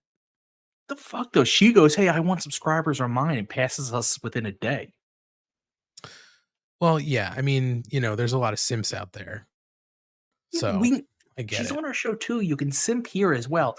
And listen, yes, you're simping for Kate, but you can simp for us too. You're getting. I don't know what you want me to tell you. This is the farthest thing down her list. I don't know why she still shows up, if we're being honest. Oh, it's because I'm beautiful, and people just can't Oh, resist sharing the screen with me. All right. Well, the other thing you could do is, if you would like to support us monetarily, head on over to our Pro Wrestling Tee store and pick up a t-shirt. That's in our link tree in our social bios. We got a button that'll get you right here. You can also just go to prowrestlingtees.com/markorderpod or just search the Pro Wrestling Tee store for the Mark Order Podcast, and you will find our 4 t-shirts that we have up for sale. 2 front prints, 2 double-sided prints, and money you spend there does come back to our show to help support us and all the things we need to pay for that are part of this show. So thank you in advance. Some people will say that if you don't buy a shirt, you don't support women. That's fine. It's not moving the t-shirts quite the way I think some people thought it would. So if you don't want to support women, you can also buy a t-shirt. Can we go that market now? Maybe we should. Maybe we should. If you hate women. If you really want to stick it to Kate and your support for women, buy a t-shirt. Show her you don't care. Buy a Mark Order Podcast t-shirt. You know, the funny thing, Ryan, is I thought she'd be back a lot. I thought she'd be back. That's why I put her in a timeout. Because I thought it'd be funny. She'd come back and be like, oh, put me in a timeout, blah, blah, blah. Well. All right, guys. Why don't we talk about Dynamite? And I see you in the chat, LT photo. I see you in the chat. We still have to work getting you on here. So DM me, we'll work it out. Oh, Asian Joe, you also got some love. Marky Mark Kayfabe says he's simping for you because you love churches. Or he has an Asian fetish. Either way, I'm good with it. We'll take it. Yeah. We will take it. So, guys, Dynamite, we lead off tonight with Switchblade. Ooh. There you go. Switchblade. Sorry, I couldn't find it. It was in my periph. Switchblade, Jay White versus Penta El Cerro Mierdo. And I thought this match was really, really entertaining. I specifically love the portion of this match where they had their chopping exchanges, and Jay White chopped him the first time and was like, God damn it, he's wearing something on his chest. And then sort of like motioned like to him, like take it off or whatever, and Penta did take it off. That was a lot of fun. Either way, Jay White does come out on top with the Blade Runner because there are shenanigans afoot with our favorite team, Bullet Club. Gold. So post-match, the Bang Bang Gang are holding court in the ring. Cardblade is leaned up in the corner with his cardboard belt in his hand. And Jay White says it's Maxwell Jacob Friedman that sucks because he's not even there. Because he's afraid, because he can't find anyone to help him take his belt back. So until then, Jay's going to lead by example. Rock Hard Juice Robinson gives us a spoiler alert. He says that he's going to win the douchebag battle royal in the main event tonight. And after he throws 11 people over the top rope and earns the right to challenge MJF for that ring, which his from TJ Maxx for $24.99 is much better. He's going to win the ring from MJF. He's going to pawn it and get himself another gold tooth. And then, you know what? Speak of the devil, Maxwell Jacob Friedman is actually backstage being interviewed by the lovely Renee Paquette. And he says he could have ran out there and gotten his ass beat like every other stupid good guy in wrestling, but he is not a good guy. He is a scumbag. And he's not going to waste his entrance pop when he's going to be on commentary in the main event. And he prays to God that Juice wins the Battle Royal because then it'll be his God, his God against the devil. And he's going to win. I think he even said something like, it won't be that devilish left hand. It'll be my right hand of God or something like that. Or my right hand of the devil. I don't know. Whatever. And he's going to win. And then the Acclaimed roll up and Max Caster offers again their services for the 8-man tag against the Bullet Club. And then they can scissor, but MJF says no. And Caster offers to go into the Battle Royal, win the ring, and then Friedman will have to put a ring on it. So MJF storms off, and Bowen says they talked about this dialing it back. And Billy Gunn calls him a scumbag, and Platinum Max sighs and says MJF is his scumbag. And we go to our first break. So, Ryan, I'm going to give you the honors since you are a student of the evening. What'd you think of the match, the post, the promos, all that kind of stuff leading up to the first break? Match was incredible. There was I don't know the names of moves, so it's really hard, but there was one slam that Penta delivered on Jay White that was just awesome looking. It involved twisting him a lot around pretty quickly. And again, I don't know the name. People are going to criticize me for it, but those two obviously a chemistry and just worked really well together. I think Jay White continues to show people who didn't know a lot about him why AEW was high on him and why people were very, very excited when they signed him.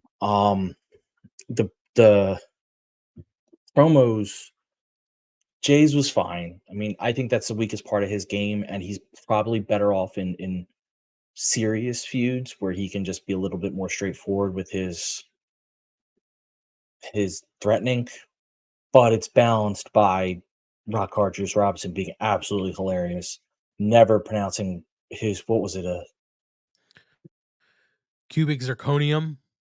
Yeah, but he called it something else.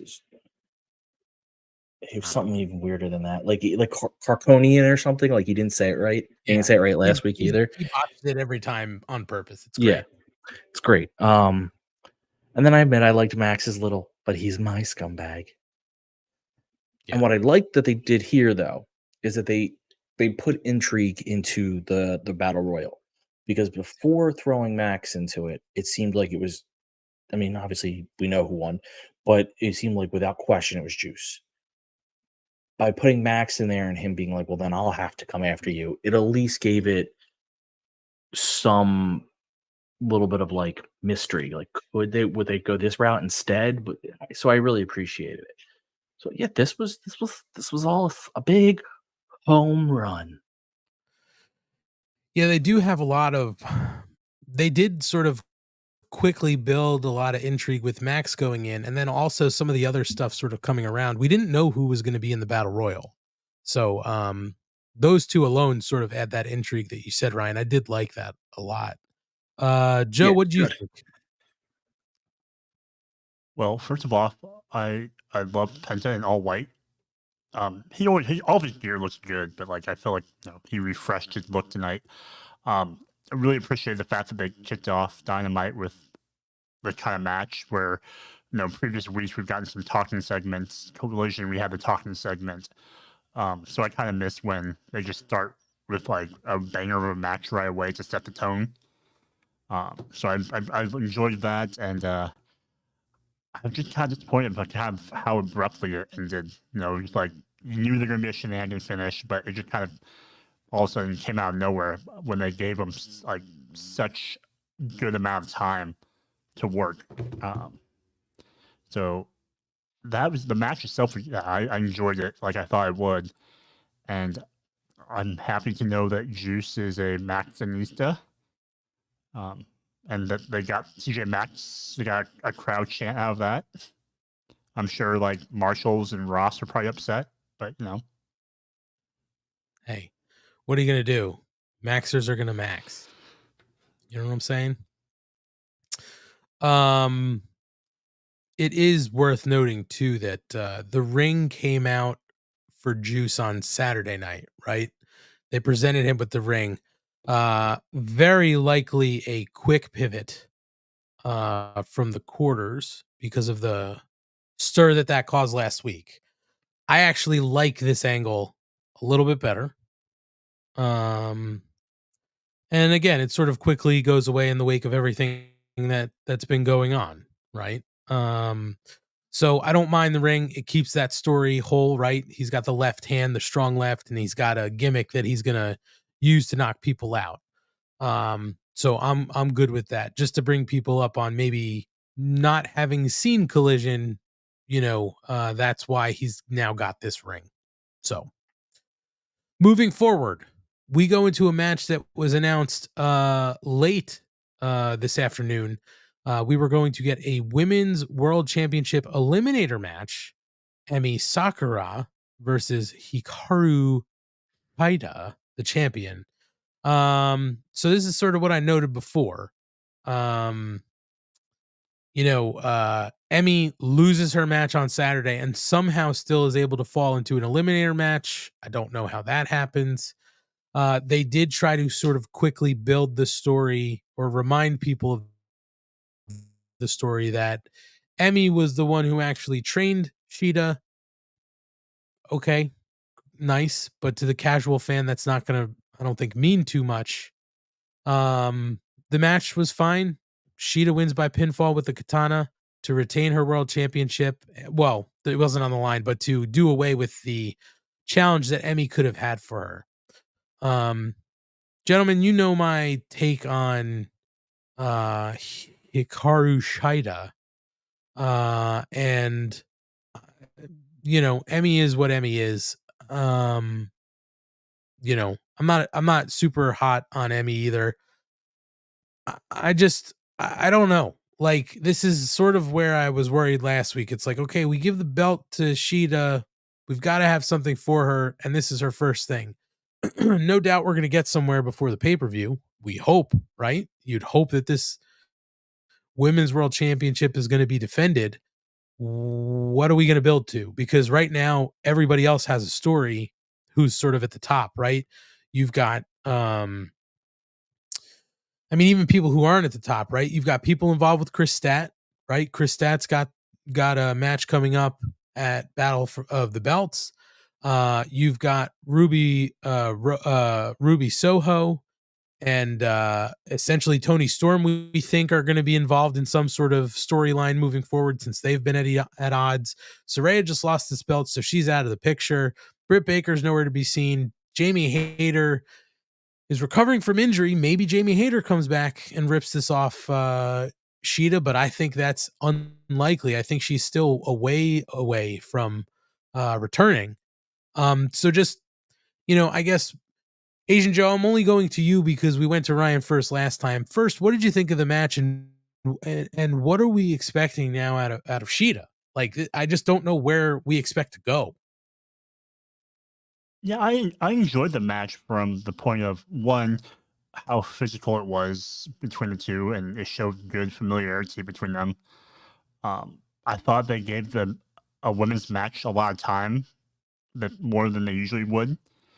And I was impressed that they got the crowd into it the longer they went, so that helped it. And I liked how Emi blocked the katana knee shot on the first go around to get that near fall. I thought that's something that I don't know we've seen anyone do yet, so I enjoyed that. But as far as where we go with Shida, I think you're really just killing time until maybe Britt or something pops back in the picture. Okay, I feel like that's the logical place to go with. So hopefully she has one or two more random matches, and then we can get to that pay-per-view build. Yeah, it's just a weird spot. Again, my big problem was Emi just lost on Saturday. Why does she get an eliminator? Like, that makes... She's our highness. And, you treat royalty with, respect and dignity. All right, I guess. Ryan, you are not frozen, by the way. You were just sitting very still. Apparently, I fidget so much that when I sit still for any extended period of time, I appear frozen. Which just means like I said, I must fidget that much. Listen, I liked the match. I think these two have a good match together. I love Emi Sakura. She was a dark staple, and now she's been on ROH a bunch. So I think she's awesome. And I know what you're saying, Ant, but like, this was a first match. It was a challengers match. There was never going to be a story to this, but they at least gave her someone that there was kind of a story. So if you had any investment in it, at least there was something there. I know Emi had just lost, but she lost again, so she didn't get a title shot. Well, I guess my only retort, Ryan, and I don't mean to cut you off, is like, so Sky Blue beat Emi, or not Sky Blue. Was it Sky Blue who beat Emi on Saturday? Yeah, it was. So like, why doesn't Sky Blue get that shot? Even though we know Sky Blue's not going to win. Like, logically, if he gets a win, she gets a shot. I mean, she might, but again, since this was a proving ground match, it's kind of one of those things where like it's not as big of a deal because it wasn't a direct title shot. Like you had to earn it. So if Emmy had managed to win this match, then she would have earned a title shot because she would have beaten the champ. A little different than if this were a title shot itself, I'd be with you. I'm a little more forgiving on the proving ground matches. And I'm not very like I agree. It seems stupid. You just could have not had her wrestle Sky Blue on Saturday, and this wouldn't have even been an issue. But at the same point, they wanted her to wrestle Sky Blue on Saturday so that people saw her on TV. So it's a weird. Could have put her in. Well, God, that would have meant putting 2 women's matches on. But you could have put her in a squash match on Saturday just to even give her a little bit of TV time and a build. So it was a little weakness. I'm not worried about this being Sheeta's first thing because it's the first week after. Most of the time when people have the first week after, they're not even on the show. So the fact that she is says something about her. For sure. And I see Scott George, Sheeta may have requested to wrestle her. I get it. Like, I totally get it. But when you're looking at something that's so story driven as wrestling is, and you look for a little bit of logic to what they're doing, it's just hard to believe, hey, I just lost, 4 nights ago. I'm going to give a shot to, I'm going to get a shot at an eliminator match for a championship. It's just sort of a weird move. Just a weird move. Wrong one. You can put her in timeout again. It's totally fine. No, I'm pointing out that she's still struggling to get connected. All right. So we get a sit down interview between Ravishing Renee Paquette and Adam Copeland from earlier. And he admits that things haven't been going smoothly and he doesn't really understand what's happened. And the whole idea of coming to AEW was to end his career with Christian Cage. And Cage seemed on board until it started becoming more real. And then he figured out that he didn't want it and it was confusing. And then Copeland sat down and replayed their whole relationship going back to 6th grade when Christian was a new kid and didn't want to go into the school. So they sent him out to chat with him and found out that they both love wrestling. And he relates that to how they were going to enter an essay writing contest where the prize was free training. And they were both going to do it, but Copeland wound up doing it and Cage didn't because he didn't have that confidence. Fast forward and he gets signed and talks Christian up to everyone who asks. And he believes that he believes that Christian is the most underrated wrestler in the history of the business, but it's always been Adam and Jay, or E and C. And Cage let that cloud his judgment. And he basically says that, Christian saying he's had a rocket strapped to his back minimizes the work that Adam actually put into this.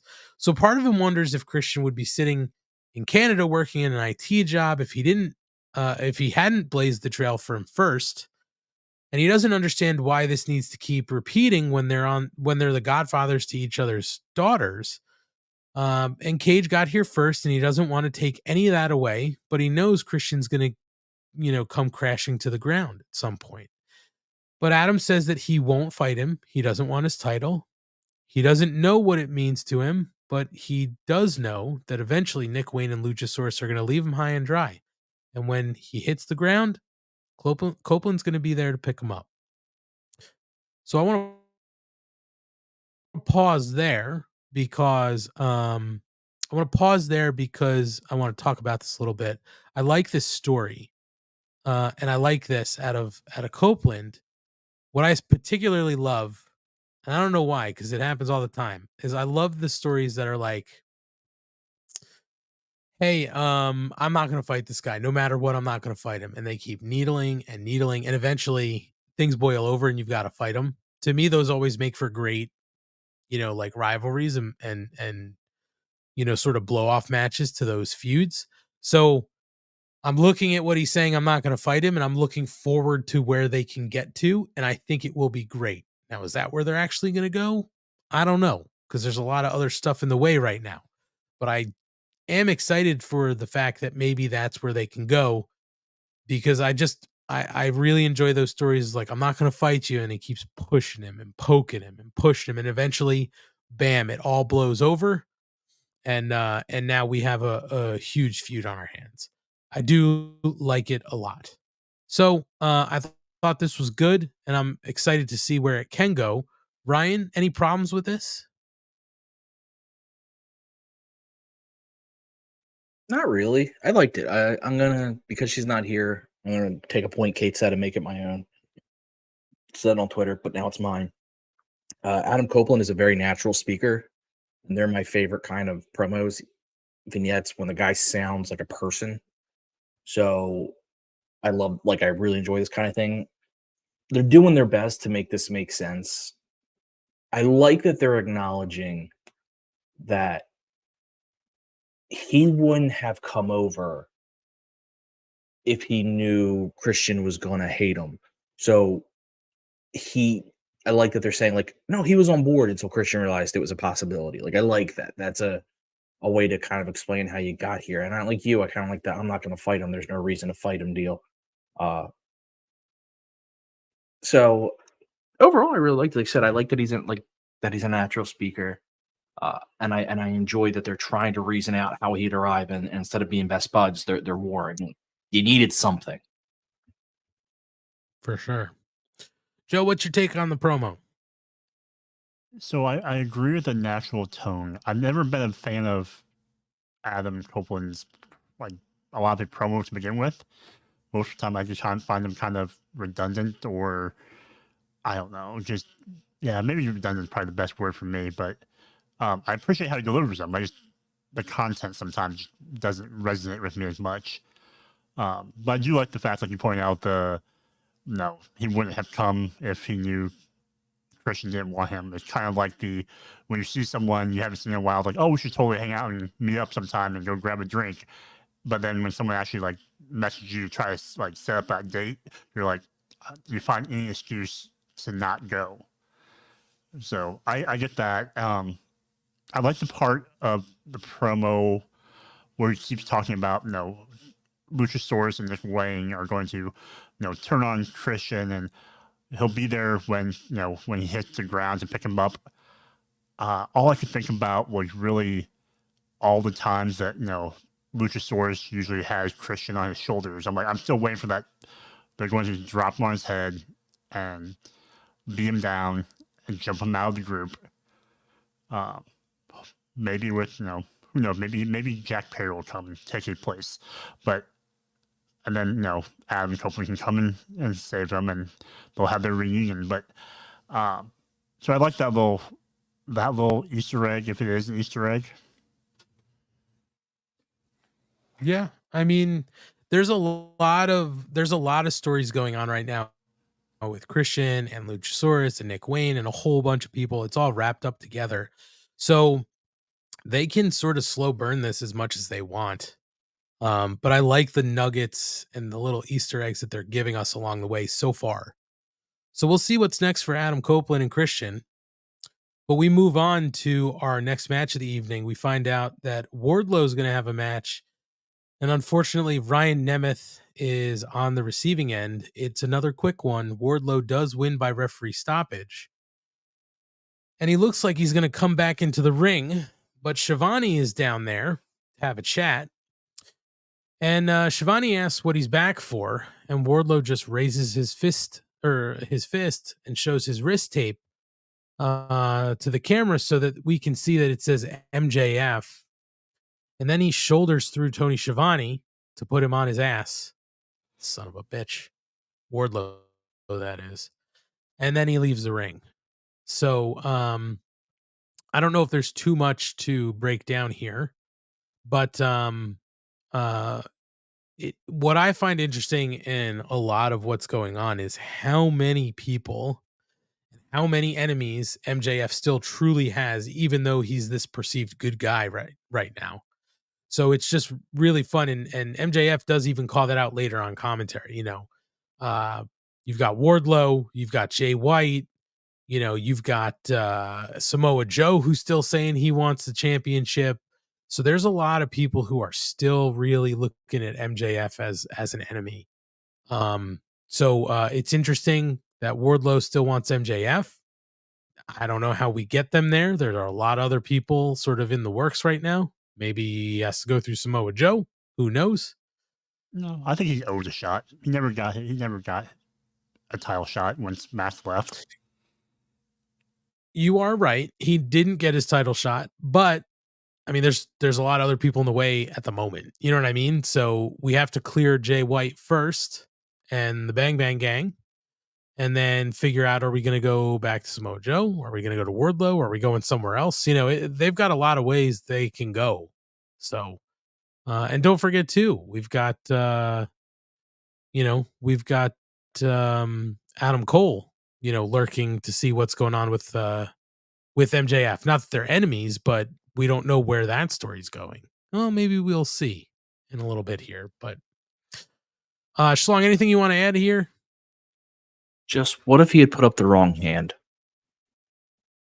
Are you saying Wardlow's dumb? No, I just think it'd be really funny if he was like, it was just blank tape, and then they're like, Shivani had to be like, wrong.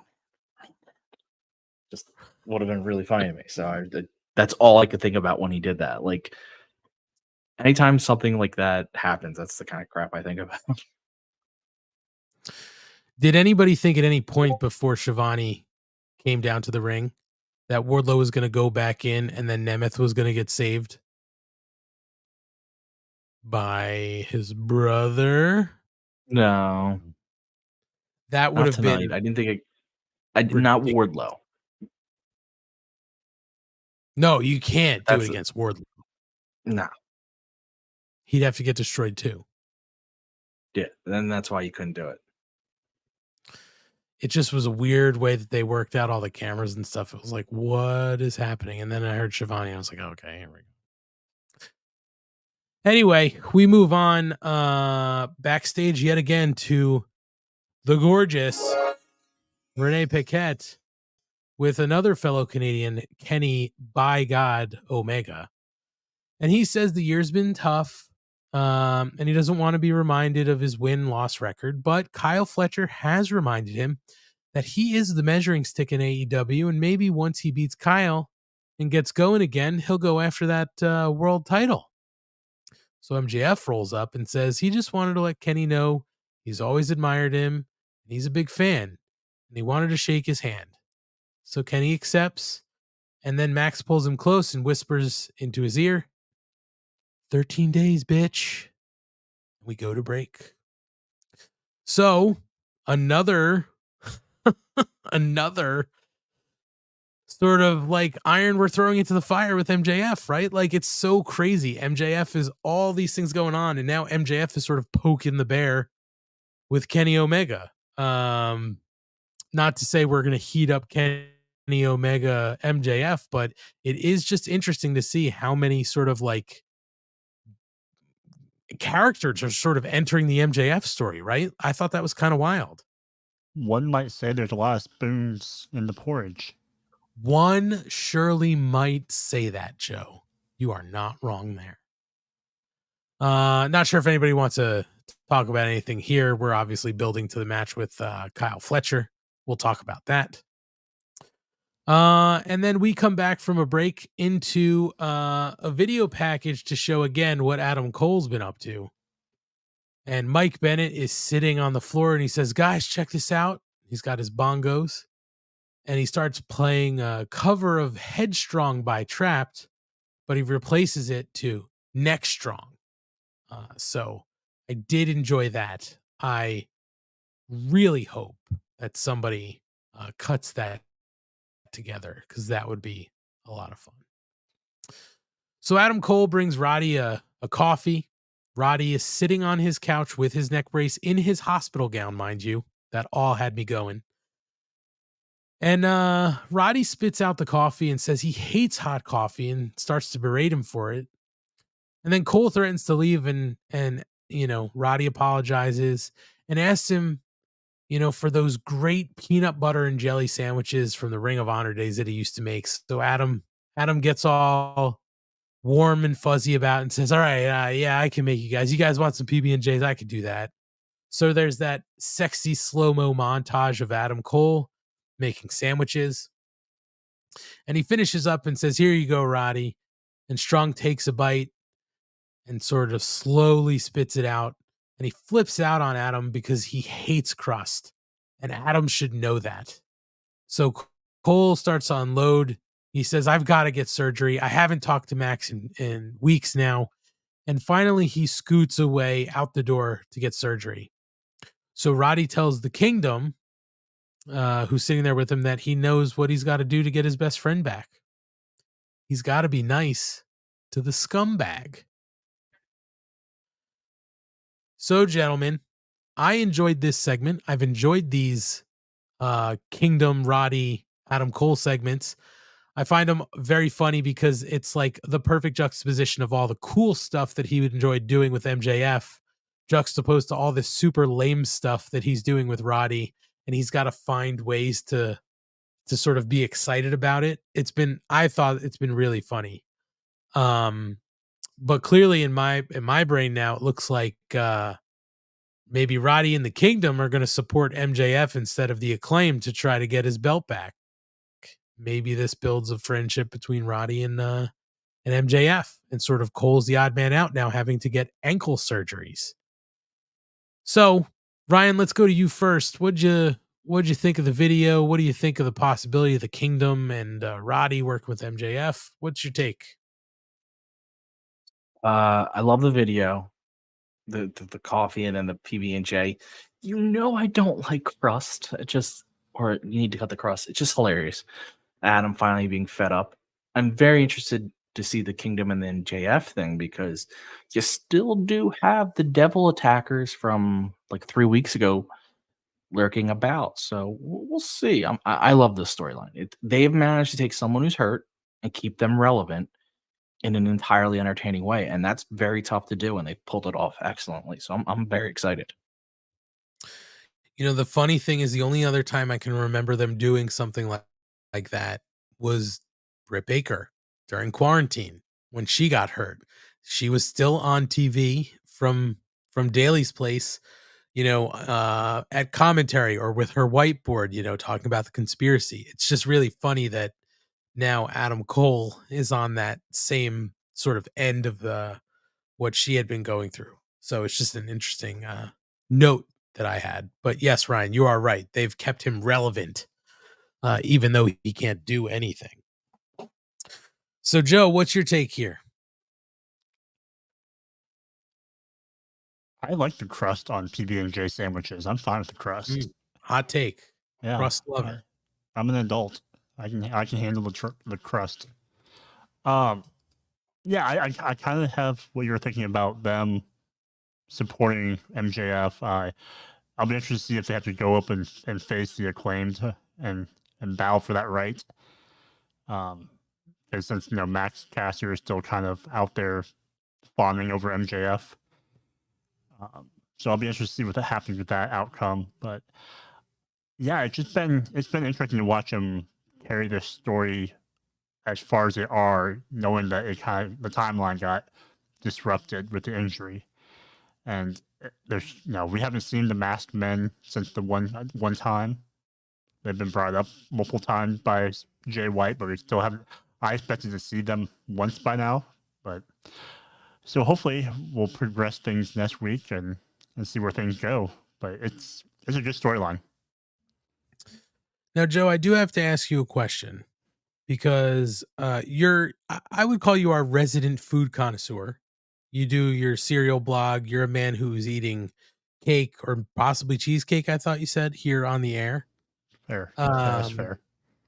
So I want to ask your take. It looked like Adam was using organic creamy peanut butter on a PB&J. Are you a creamy or a chunky peanut butter on a PB&J? It really depends on the mood. Like, how naughty am I feeling? Like, am I feeling a little saucy and creamy, or do I want to get a little crunchy? Oh, okay. But now, do you ever fuck around with toasting bread for your PB&J? Not usually, no. Okay. I like That's an the interesting- softness of the bread. So It's an interesting one though, Joe, because you can toast your bread, slather on that peanut butter while it's still hot. It gets all drippy. yeah.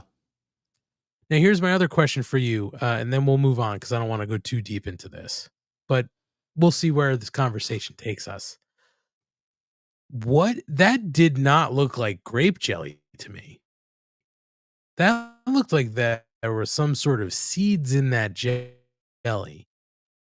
It just prompted me to wonder, Joe, in your perfect world. Now, I know you said depends on how saucy you like to get with peanut butter, crunchy or smooth. Jays. I missed part of the last part you were cutting out. Jelly for your PB&J. My preferred jelly for PB&J?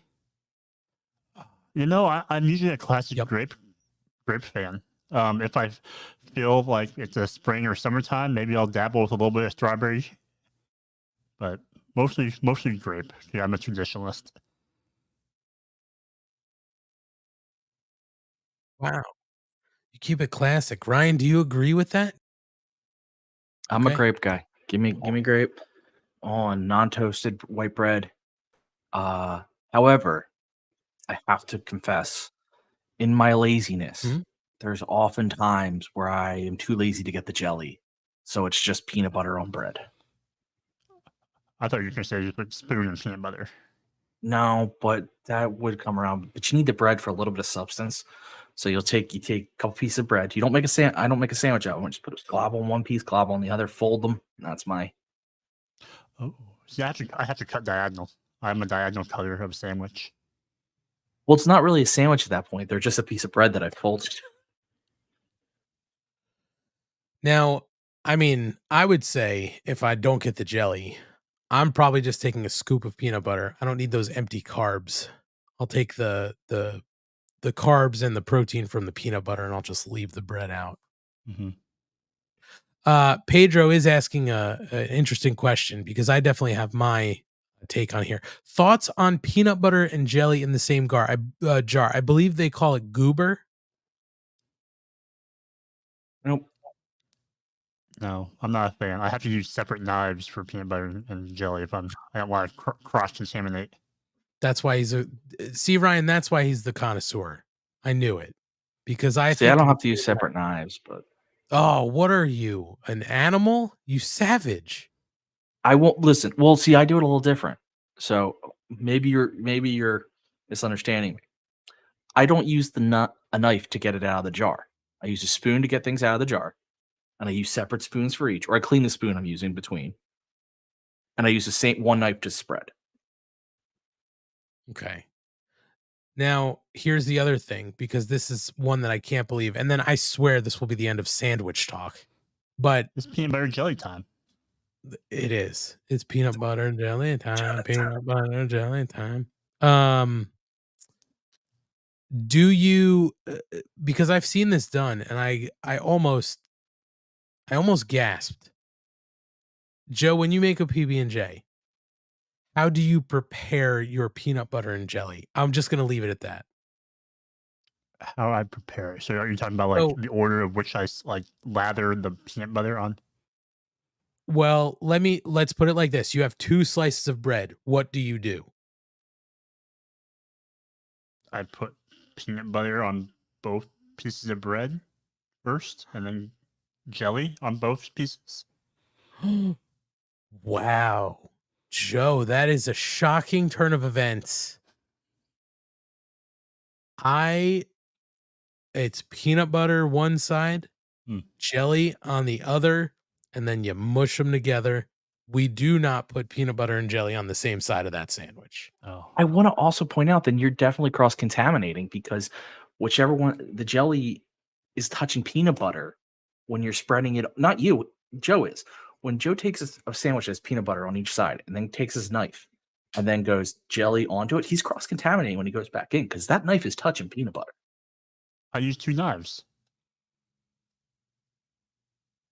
I understand what you're saying, Ryan. I understand what you're saying. Your Ryan, knife is go ahead. there's You got peanut it. butter on the bread, right? And you're taking jelly and you're glopping jelly down on it, and then you have to spread that jelly. Well, that knife is mixing with peanut butter. So now when you put it back in the jar, See, I usually take the jar and have a knife and I kind of like scoop some out, like shovel some out on each piece of bread, and then you spread. Okay. I am just shocked at the peanut butter on both sides and then jelly right on top of peanut butter. Never heard that. I am just disturbed. The jelly just would fly out of that sandwich. Anyone do the banana and peanut butter? I hate banana, so no. Oh, I do that, yeah. Or the peanut butter and fluff. That I saw Scott George. Scott George said, "I'm not a jelly guy. Give me Fluffernutter." I was going to ask what takes on Fluffernutter. I love Fluffernutter. I will do the fluff. only problem with fluff. Go ahead. Is the spreading. Well, are you using real Fluffernutter or are you using like that Jiffy fake Fluffernutter? I guess the fake. I guess. And have you ever used some of that? Those jars of fluff you can buy that like the different themes. Have you ever used that with peanut butter? Different or anything themes? else? The jars of like one was like Ecto Cooler and one was kind of like. Oh yeah, we talked about it here. Yeah, those to me, Joe, are like more like cake icing. They're so thick. It's not like a fluff, and they're very sweet. I've never used those on a peanut butter sandwich. Usually like I had that Ecto Cooler spread that the Nutty Nostalgic made. I would usually just take a scoop of that and maybe like if I had a graham cracker, like put it on a graham or something like that. But I do like I would do Fluffernutter peanut butter. I would do Fluffernutter jelly. I don't put all three on the same sandwich. Too much, a little too much. But I do now. Nutella is a new spread we're adding to the game. Pedro's also asking, what about adding Nutella?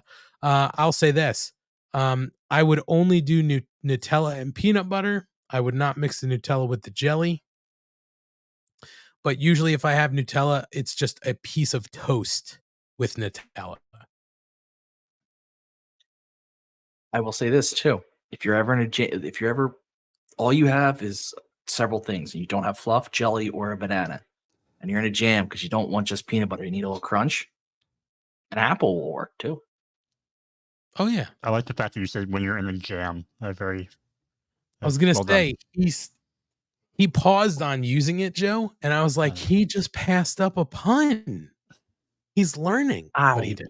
I can never. Also, I'm gonna give up a fat kid secret here. Oh boy. From my younger days. And I'm not ashamed, so I would do this now. So this isn't like I haven't done it in a while.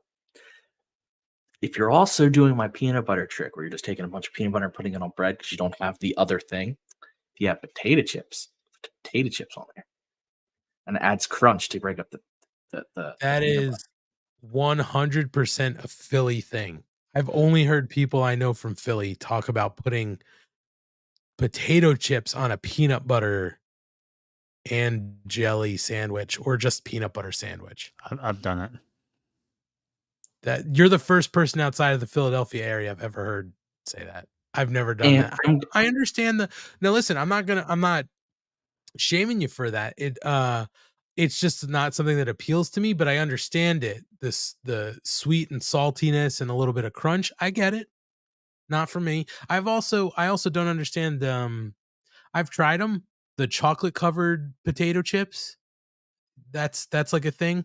I don't necessarily understand that. Again, I understand the concept. Salty, sweet, a little crunch, but it's just not for me. Problem with the chocolate covered potato chips is it doesn't hold up well. Like it gets really soggy. Like if you get them like officially made. I'm talking like you take potato chips right out of the bag and throw them on that peanut butter. Oh, so good. Oh, I understand what you're saying. Just not a thing for me. Not for me. Yet. We'll get you there. Okay. Well, this has been Sandwich Talk to break up the wrestling talk. We're gonna jump back into it. Shivani introduces his next guest with no pleasure and spits on the ground. It's Don Callis. Don comes out with a couple of his goons, Takeshita and Powerhouse Will Hobbs. And he says that they made history last week when Will Hobbs broke Chris Jericho in half. Hobbs talks about on February 22nd, 1998, he was supposed to be the greatest day of his life. He had a chance to meet his hero, Chris Jericho. His grandma had front row tickets, and he walked past. His grandma told her to shut up and told Hobbs to sit his ass down. That's a 7-year-old child. He swore that day he got to look him dead. That the day he got to look him dead in the eye, he'd heard him over and over and over. And Callis takes back the mic and puts Hobbs over. But then he goes on to say that Kyle Fletcher screwed the Don Callis family when he was the weak link on their team. So Kyle Fletcher comes out.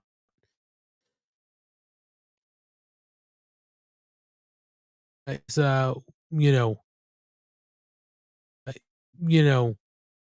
he's sort of misremembering this. Don tells him that he shows a lot of balls coming down there, but Kyle says that he was the weak link, but Ospreay was the one who called begging for him to join the fight. While he might have been the weakest link, he has another chance with Kenny Omega tonight, and he's going to prove to everyone that he doesn't need anyone's help to beat Omega. So Callis likes that. He likes the confidence, and if he wins, he said they will have a conversation next week. So we go into our Kenny Omega versus Kyle Fletcher match, and as we boil down to the finish, Kenny Omega does win by pinfall with the one-winged angel because ain't nobody kicking out of that. And, we basically move on from there. So Kyle Fletcher still sort of proving himself as a single star while Dunkzilla Davis is on the shelf.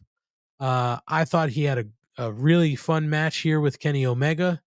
Really showed what he can do. But the match went the way it needed to go, right? Kenny can't keep losing all these matches. Interesting, though, to see that he's sort of on the outside looking in with the Don Callis family because his boy Will Ospreay is on sort of the inside track. Even though he's not a full-time member, he's in good with Don. So a lot of twists and turns with this story. Joe, what'd you think about the promo before the match and the match itself? I thought the promo was good. I like the fact that they're keeping Kyle Fletcher relevant and engaged and in front of the audience and a part of a storyline still while Mark Davis is out because, he kind of is that next 24-year-old phenom coming up after, in the shadows of Ospreay and others. The match itself is nice. Good physical match. It's been interesting to see all the people that kind of paired Fletcher up with. Whether it was, they were very technical with Danielson. He kind of had more of a size discrepancy when he was facing Boulder. Was it Boulder? Yeah, Boulder. Yeah. And then this one, with kind of a mixture of both of those styles of matches. And I thought the snake eyes he gave Kenny to the middle turnbuckle, that looked, I don't know how Kenny didn't break his face. Yeah, no, that looked awesome and violent. Man. But yeah. Ryan, anything you want to say about all this stuff? I like the little thing they threw in that they reminded us that Ospreay was part of the family and that he's the reason Kyle Fletcher got involved. I think that's a great little wrinkle to throw in this story. I like what they're doing, and Kenny's clearly changing a little bit in a good way, so I'm having fun with this. This was a good match. Kyle's an amazing wrestler. I'm excited. Hopefully, the tag team's back running soon, but in the meantime, we get to see him do some really good stuff. Yeah, he's getting to shine as a singles competitor right now, so everything looks good for Kyle Fletcher. We get another Danhausen vignette saying he's going to be back soon. Can't wait for that. Looking forward to seeing when he makes his return. And then we come back from commercial into our next match, and we have Lance Archer versus Barrett Brown. And Barrett Brown was not long for this world. Lance Archer squashes him by pinfall with the blackout. Don't think we have too much to talk about here, but it is nice to see Lance Archer back on television. And also an interesting twist, because I know we were talking before about Miro. This sort of could play into that if he's no longer with Jake the Snake. So we'll keep moving along. We do find out that there's going to be the debut video for Swerve Strickland's entrance theme. And then he and Prince Nana promo at the graffiti park in Houston. I don't remember the name of the park, but they're at a park in Houston. And Nana's talking about how exciting everything is. But Swerve's not having it because he should be celebrating being the TNT champion alongside his video release. But Hangman Page ruined that. And now it's personal between them. So clearly, it's not over between Swerve and Hangman. I'm okay with that. I think Swerve's been doing great in his stuff with Hangman. Looking forward to the video because apparently Swerve's gonna show some of his dance moves. I saw something where he said, "There's a reason you haven't seen me dance yet." And I believe this is the reason, personally. Also, speaking of dancing and Nana, please guys tell me that you saw the Prince Nana shirt they put out. Have you guys seen it? It's fantastic. The one where he's basically frozen in 3 poses of the dance and says "Swerve when I drive." Fantastic. I honestly might buy a Prince Nana shirt. It's just fantastic. Well, now we're into the feeling feels portion of the night, because Ryan's going to be the first one we're going to go to on a take here. Let me get to it. Shivani is in the ring talking about his history with Sting before he introduces him. And then Sting comes in to talk about how when he first howled and fans howled back at him, he couldn't believe. But we're here. Here we are now, all these years later. And he talks about saying the word. And he wants to reflect first. He reflects on traveling the roads with Lex and Rick and Scott Steiner, Buff Bagwell, and they'd look at the generation ahead of them, guys that shaped his career like Dusty Rhodes, being the most charismatic human he'd ever seen. He pointed out Hogan, and the crowd started booing. And he did say that, I hear you, but he did transcend wrestling and he did learn something from him. But one of the guys he wanted to thank was the Nature Boy Ric Flair. And he talks about Clash of the Champions being put on the map thanks to him. And then, they had their championship match where he first became champion. And then he says they used to wonder what made older guys want to come back or keep coming back year after year, decade after decade. And here he is all these years later, and he understands why they hung on. The spell of the arenas, the camaraderie of the road, the roar of the fans. That's really what keeps him here. Should he be doing what he does, jumping off balconies? Well, we'll get to that, he says. But back to the word. He knows some of us are thinking he retired once already. And yeah, he said that word. But that retirement in 2015 didn't sit right with him. And he said the only thing for sure about Sting, was what he said at the time, was that nothing's for sure. Which brings him to the word retirement. He says this is his moment and our moment, and he wants to share it with us. And his first match in AEW was at Revolution 2021, and that his last match will be at Revolution 2024. And one key thing to note here, he said, is the only thing for sure about Sting is that his retirement at Revolution 2024 is for sure. So Sting has essentially announced his retirement. We do have months to go before we get there, but we're going to blink and we're going to be there, Ryan. So I do want, you are a noted Sting fan, Ryan. He's your guy. I guess he's your Hogan. I get it.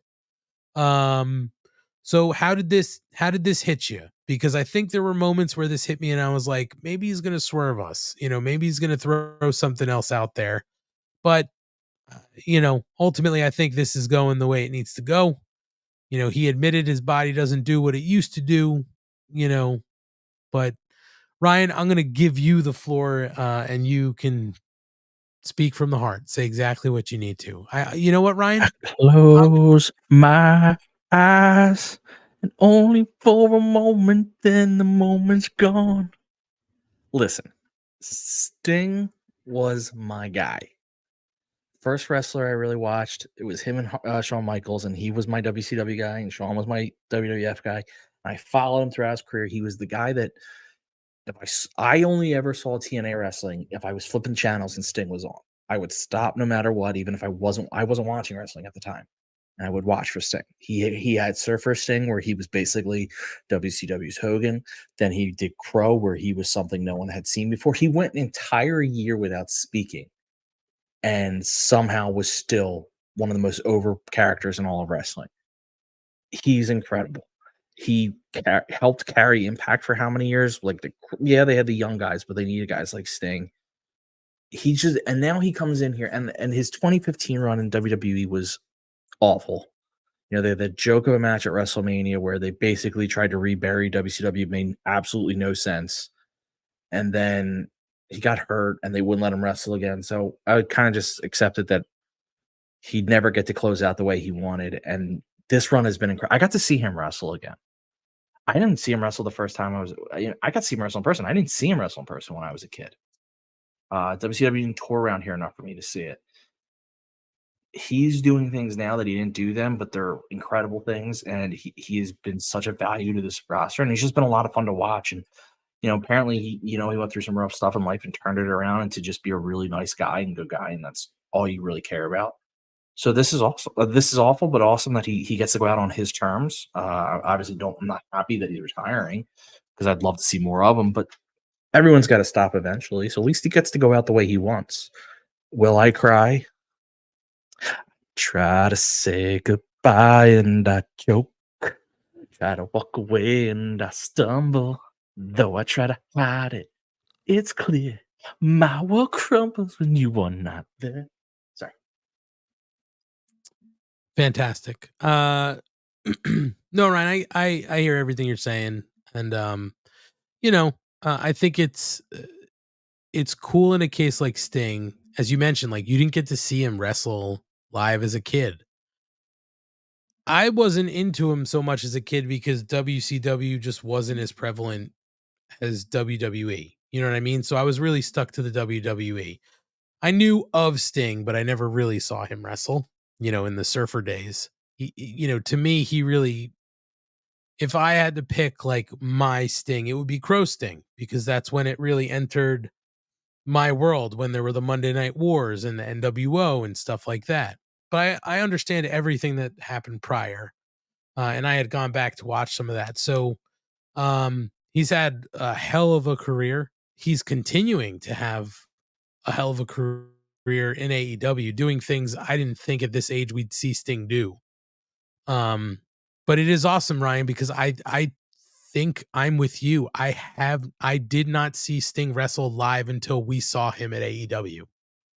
So yeah, we have, it'll be not the next upcoming pay-per-view, not Full Gear, but it will be the second pay-per-view coming. That'll be his last one, because it's Full Gear Revolution, and Revolution happens right after the new year. So we do have a few months. We'll see where they build this to. But Joe, I don't want to leave you out of this conversation either. What's your take on Sting's whole promo and the thought of his retirement? It was the promo.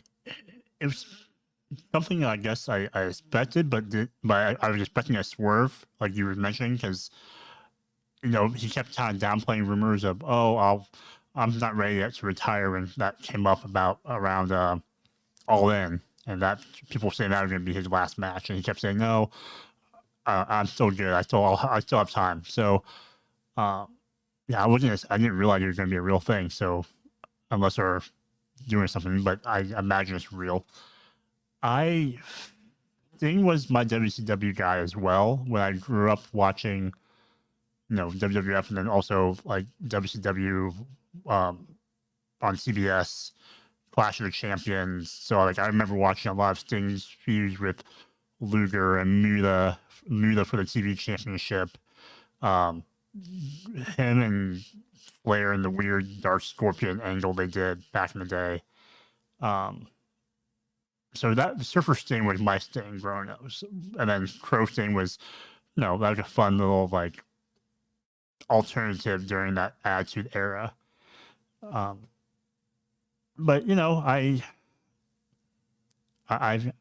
I support the guy who was born right here in Omaha. So there's the local tie. There you go. Now there are questions everywhere about sort of like, well, what does this mean for his contract? Is his contract up? Is he just retiring from in-ring? I don't know if any of that's out there yet. I haven't had the time to look around for it. But if you think about it, it would be, probably a little over 2 years that he was signed, because he had appeared before Revolution. That was just his first match. So I don't know what it means for his contract. It'll be interesting to see if his contract is up. Maybe he signs a Legends deal with the E. They've got money to throw around. Maybe they try to keep him in AEW just to be somebody backstage, and maybe just appear but not wrestle. So we'll see what happens. But all I can say is that we'll sort of keep a close eye on Sting leading to Revolution. It's going to be interesting to see what we get from him at Revolution for his retirement match. Are they going to maybe pull somebody in we never thought we'd see Sting wrestle? Maybe they're going to do what, I think they're going to do is somehow get him to Darby Allin, right? There's somehow going to be a disintegration of their relationship and they will have a match against each other. Darby will put him out to pasture, probably the same way, Sting talks about Ric Flair, giving him the rub. It seems to make sense to me. So we'll see how we get there. I'm thinking it's Darby, but this would be amazing if Sting would come back as Surfer Sting at the age of 64 with a flat top and bleached blonde hair. So just shout. I just don't know how he could even do it. Yeah. Yeah. But it'll be fun to see the how we get there. So what a time. The next thing we get, we could touch on this quickly. RJ City is backstage to debut Tony Storm's newest blockbuster, Gone with the Storm, and he starts to go into a like TCM style intro to the movie, but she interrupts him and basically is like, tits up, chins out, roll the film, and we go to picture in picture. I loved that they did this silent film style with the cards for their dialogue. I was so giddy happy that they got a cum joke in picture on national television. I don't know how you gentlemen felt, but I was like, awesome. They did it. The jewelry. I will say, I saw a bunch of terrible takes online of people being like, big mistake for AEW to do this during picture in picture. This should be, its own thing. Like, that's the fucking point. They want you to stay focused during picture in picture. So they do a silent film where you have to really watch and focus and you're paying attention. Like, that was the point. They got what they wanted. You paid attention during picture in picture. I did not leave the channel. I could tell you that with 100% certainty. At other points in the night when they went to picture in picture, I would go to the baseball game or like the WNBA game to see sort of like where the scores were, maybe flip on the news real quick to see if there's anything going on. But then I'd go right back. I did not switch the channel for this.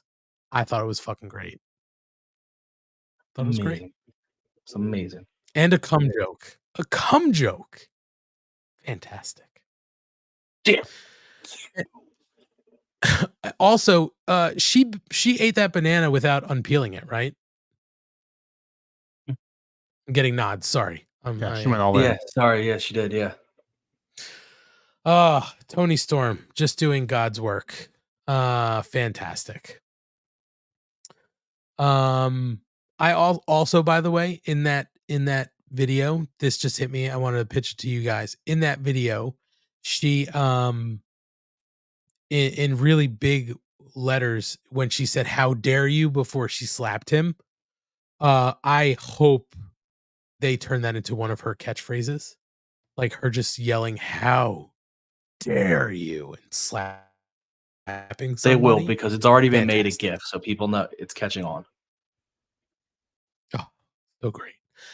All right, back from commercial, we have our sit-down interview with Jim Ross and Nick Wayne and his mom.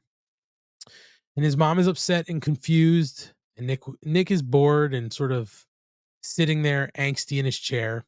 And she's pleading with him and reaches out to touch him, and he blows up, complaining about being in Darby Allin's shadow, and now he's got Christian Cage, a better father figure than his dad ever was. And Christian rolls up, puts his hand on Nick's shoulder, and asks him if he's ready to come home. And his mom grabs his shoulder, but Nick pulls away and calls her a terrible mother. She slaps him across the face. He says she's dead to him and walks off with Christian. And then we hear a bunch of noise outside the room, and then we find out that Darby Allin is beating Christian Cage down, and Nick Wayne throws Nick Wayne into the guardrail. They do go back to commentary, but we do have it spill out onto the ramp. Darby drags Wayne onto the stage, goes down the ramp, but Luchasaurus and Christian come down. And then Sting joins the battle. Nick gets his tooth shattered. It's pretty much like chipped in half. Scorpion Deathlock gets applied to Christian, but Luchasaurus is able to get him out of it. And I enjoyed Christian making his way back up the ramp, and you can hear him yelling, "What did you do to his tooth?" And then we go on to the next thing, which we'll get to. I do want to say here, Toni Storm's acting in her silent film was supposed to be bad acting, which, in my opinion, is great acting, right? Nick Wayne and his mom, not so much. Not so much. Trying to be serious, and it came off worse than the acting you'd see in some sort of porn flick on Pornhub. This was some Telemundo like level of soap opera acting. Oh no, the telenovelas have it better than what we got from Nick Wayne and his mom tonight. That aside, I always will appreciate Christian coming in to be daddy. The come home thing was great. Him yelling, "What did you do to his tooth?" after his tooth was fucking broken in half. I liked all this other stuff, and clearly, like, Sting is involved, right, in this story. So I think this will sort of play into sort of what's coming in the immediate for Sting, and maybe will pay a price to leading to the match at Revolution. So I didn't necessarily have a problem with this because it moved a bunch of stories forward. The acting just wasn't great for me. So Ryan, we went to you first to talk about Sting. I know that Joe feels about Nick Wayne's mom the way you do about Sting. He's a huge fan. So Joe, I'd like your take on this first. I don't know. The dramatic acting of like reaching out and longing, like, no, please don't go. What did you do? Yeah, I think we've learned now that we probably should have screen tested this a little bit. And, you know, hopefully they don't do this again now that we've put it on air once. But they tried. And knowing them, they'll probably make her a character. And, you know, maybe she'll be the Karen Jarrett to Christian. I wouldn't mind that if she somehow gets brainwashed into this thing too. The patriarch and the matriarch of AEW. Oh, I wouldn't mind that. Schlong, what'd you think of this? Everything you guys said was accurate. I would just end it with I liked Christian saying should have picked up the phone.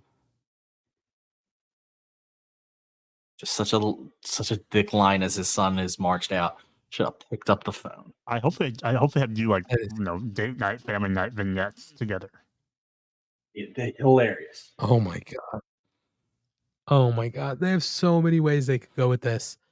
Can you imagine if that's the way that she has to try to get him back? If Christian's like, you can have him back, but you've got to go out with me. And then that's how we get vignettes of their dates. Oh, this is just more A+ work out of Christian. Just fantastic stuff. We do go backstage one more time with the lovely Renee Paquette. And she's with the best friends Hook and Chris Statlander. And Stat says that the TBS Championship is about great pro wrestling, and that's why she's given the shot to someone she cares about and respects. That's Willow Nightingale. And then OC can't quite think of anything to say, or of the right thing to say. Chuck Taylor basically says, you don't know what you got till it's gone, because OC was asked about getting his belt back. Also funny that Chuck Taylor threw that quote out as he was eating an orange. But Cassidy does say, he says, yeah, that's it. And he's going to keep defending the title because there is unfinished business, and Saturday he's got some something to prove. So we hype up the shows for next week. We'll sort of talk about Battle of the Belts in passing as we get there after this. But then Dustin Rhodes makes his entrance before the Battle Royale, and we go to break. Not sure if you guys want to mention anything about the interview backstage. Ryan saying no. Joe, you got anything you want to add about the backstage? Okay, then we're just going to go straight into the end. That's totally fine. So we do go to the Dynamite Diamond Ring #1 Contenders Battle Royal. MJF is on commentary for this. So we do know that we have Dustin Rhodes. He made his entrance. We do know we have Max Caster. We have Juice. Both Hardys were in this match. Daddy Magic, not Sammy Guevara, I'm sorry, Danny Garcia, Jake Hager, Evan, what's his name? Evan, Matt Sydal. Oh my God. Matt Sydal. Yeah, sorry, I was going to say Evan Bourne. God, where am I thinking? Matt Sydal, Johnny TV. So it's a whole sort of random crew. But we do have Juice being taken care of by Dustin Rhodes, and that sends MJF to the ring, and he gives Dustin a 50 to take care of Juice. So we had Shattered Dreams. They take us to break. But as we start to boil things down, we get down to the final few. We do have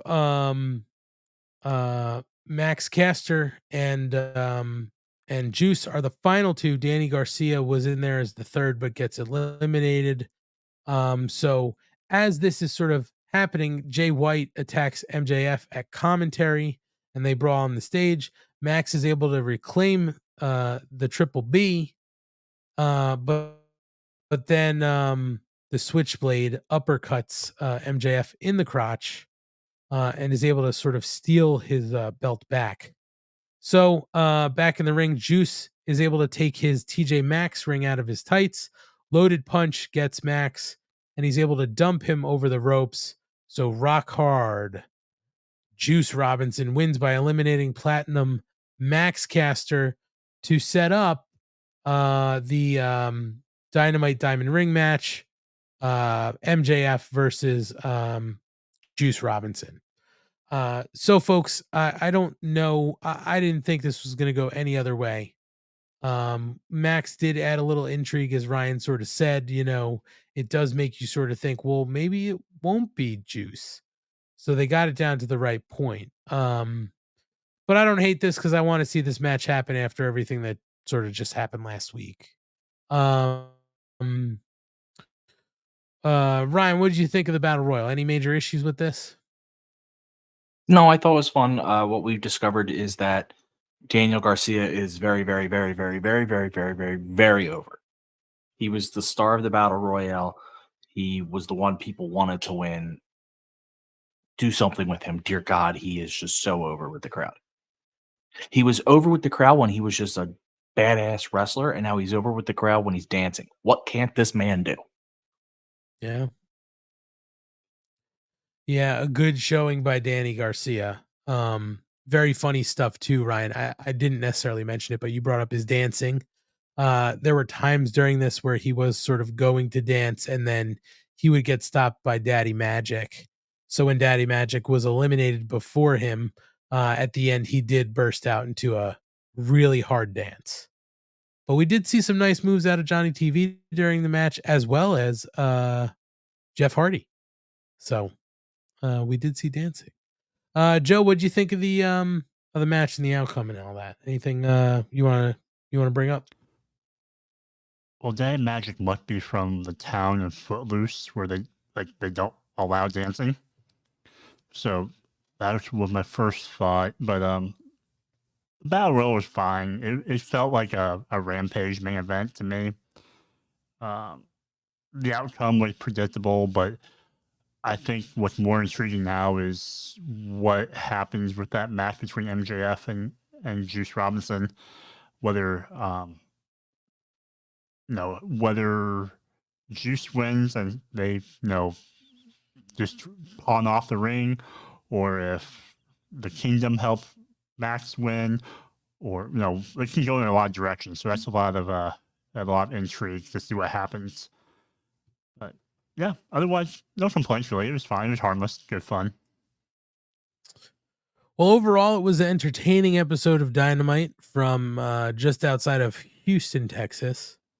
And as we said before, we do know we're going to have Collision. The Collision card, has sort of been announced up and down, but we do know now about some of the matches we're going to get on Battle of the Belts. So just to run down sort of what has been announced for Saturday on Collision, we know we're going to get Ricky Starks and Big Bill versus Claudio Castagnoli and Wheeler Yuta for the AEW World Tag Team Championship. Eddie Kingston versus Jeff Jarrett. And if Jarrett wins, Jay Lethal gets a shot at Kingston's Ring of Honor World title. We're going to get Miro versus Action Andretti because Action Andretti tried to get the services of his hot, flexible wife. And there will be an appearance by MJF. And then on Battle of the Belts immediately following, the Acclaimed, that's Max Caster, Bowens, and Billy Gunn, are going to face Danny Garcia, Matt Menard, and Angelo Parker for the AEW Trios Championship. Chris Statlander is going to defend against Willow Nightingale for the TBS title. And Orange Cassidy is going to face the winner of a Rampage match between John Silver, Kip Sabian, or Brother Zay for the International Championship. Guys, in your mind, is there somebody in that three-way you'd like to see face Orange Cassidy? I would like to see Kip Sabian, but wouldn't mind if we see John Silver. I would like to see Kip Sabian as well. Kip. He has a great head of hair. He does. Great head of Wonderful to watch in the ring. I think he's a Phillies fan, so. Poor guy. Not so much this year, Ryan. Not so much this year. Yes, why he's a Phillies fan, Joe? Yeah, I don't remember what the connection is. Penelope Ford's from Philly. Oh, okay. His wife, and he probably doesn't really know much about baseball because he's from England. Sure. Maybe he's more of a cricket guy. More of a cricket guy. That's what I'm thinking. You don't have to understand cricket to understand cricket. Thank you, Raphael. I love the reference. And to those who maybe didn't listen to the first portion of this show, who are hanging on during Collision and Battle of the Belts, we're going to do a special watch along bonus episode. I can confirm it will be myself and Mrs. Money, and the hook for that show is it's going to be an Under the Influence watch along. So make sure you tune in if you want to maybe hear some goofy Under the Influence banter. And then we'll see if anybody else from this show is going to join us. If not, it'll be me and Mrs. Money and maybe a special guest or two who we'll also be under the influence because that's the whole hook. And then if you're going to be in the chat, maybe you be under the influence yourself. But be responsible. That's all I can say. Please be responsible. Now on to some news and notes. Only a handful of things. To those maybe who don't know, Anthony Bowens, reigning AEW Trios champion, has been named the number one groundbreaker on the Out Magazine 2023 Out 100 list. It's a list highlighting this year's most impactful and influential LGBTQ plus people. So it is awesome to see him on that list. The write-up for Bowens cites a pair of viral moments when an arena of wrestling fans chanted "He's gay" supportively in response to QTV's Harley Cameron hitting on him during a June episode of Rampage. They said Bowens is the self-proclaimed Scissor King. His signature move is forming an A formation with his fingers and sometimes performing a scissor shake with other members in a sign of friendship, sparking a trend in wrestling and beyond. He also talked about his decision to come out in 2017. And he said, "There's a time where I wasn't out. I was in the closet, and I didn't know how that would affect my career. And part of wanting to come out was to help people who were in my shoes, and to do that through my love of professional wrestling." So, really awesome list, and awesome honor for Anthony Bowens to be named number one groundbreaker on the list of 2023 Out 100 list, highlighting the most impactful and influential LGBTQ people. Just a cool moment for Anthony Bowens. The other thing we have here is that for those who maybe don't know, Sammy Guevara did suffer a concussion at Wrestle Dream. He was working to be cleared for tonight, but that clearly didn't happen as he didn't wind up on the show. So he did put out a post on X. He said, "Good news, bad news, bad news. I'm not cleared yet. Good news. Every day I'm feeling better. Sorry, Houston. I really wanted to put on a show for y'all. Hopefully next time. Also, fuck Chris Jericho." So love to see the stories continuing even in his social posts. So seems like Sammy will be on his way back soon, just not soon enough for tonight's show. Guys, there was also the PWI Women's 250 list that was released. While I don't have the entire list here, at least want to call out the fact that the top 10 did include a few performers within AEW. Last year's winner was Syuri, and that was the first time since 2013 a WWE wrestler came in first. This year's number one was Rhea Ripley, topping the list. Stardom in New Japan's Julia did finish second, but then throughout the rest of the top 10, Jamie Hayter was 4, Athena was 6, and Willow Nightingale was 8. So AEW women represented on the top 10 list. And the 250 covers the period from October 1st of the previous year to September 15th of this year. Selectors weigh in-ring achievement, influence on the sport / promotion, technical ability, quality of competition, and activity. So take that as you will. But good to see some representation within the top 10. Love to see Willow and Athena on that list. And even Jamie Hayter, who, while injured, did have a great last year. And guys, this is something I wanted to see if you saw. Not seesaw. I wanted to know if you saw this. Because while it's not AEW, it's just an interesting sort of report that came out about, maybe some additional wrestling on television. And we should all be happy about that. Billy Corgan last week in an interview had said that the promotion would be announcing 2 television deals with the top 20 network. Excuse me. But a report from House of Wrestling is saying that those deals are with the CW network. For those who don't know, CW reaches 99% of U.S. television households, and it had a lot of young adult fare from DC properties, like Arrowverse shows, and things like that. There are new owners or recently new owners, Nexstar Media Group, who also hold minority shares in Paramount and Warner Brothers Discovery, are shifting focus to reality and unscripted shows, sports, and licensing scripted series that have aired on cable channels or in other countries. So that it is believed that NWA is going to provide the CW with a mix of content that fits this model.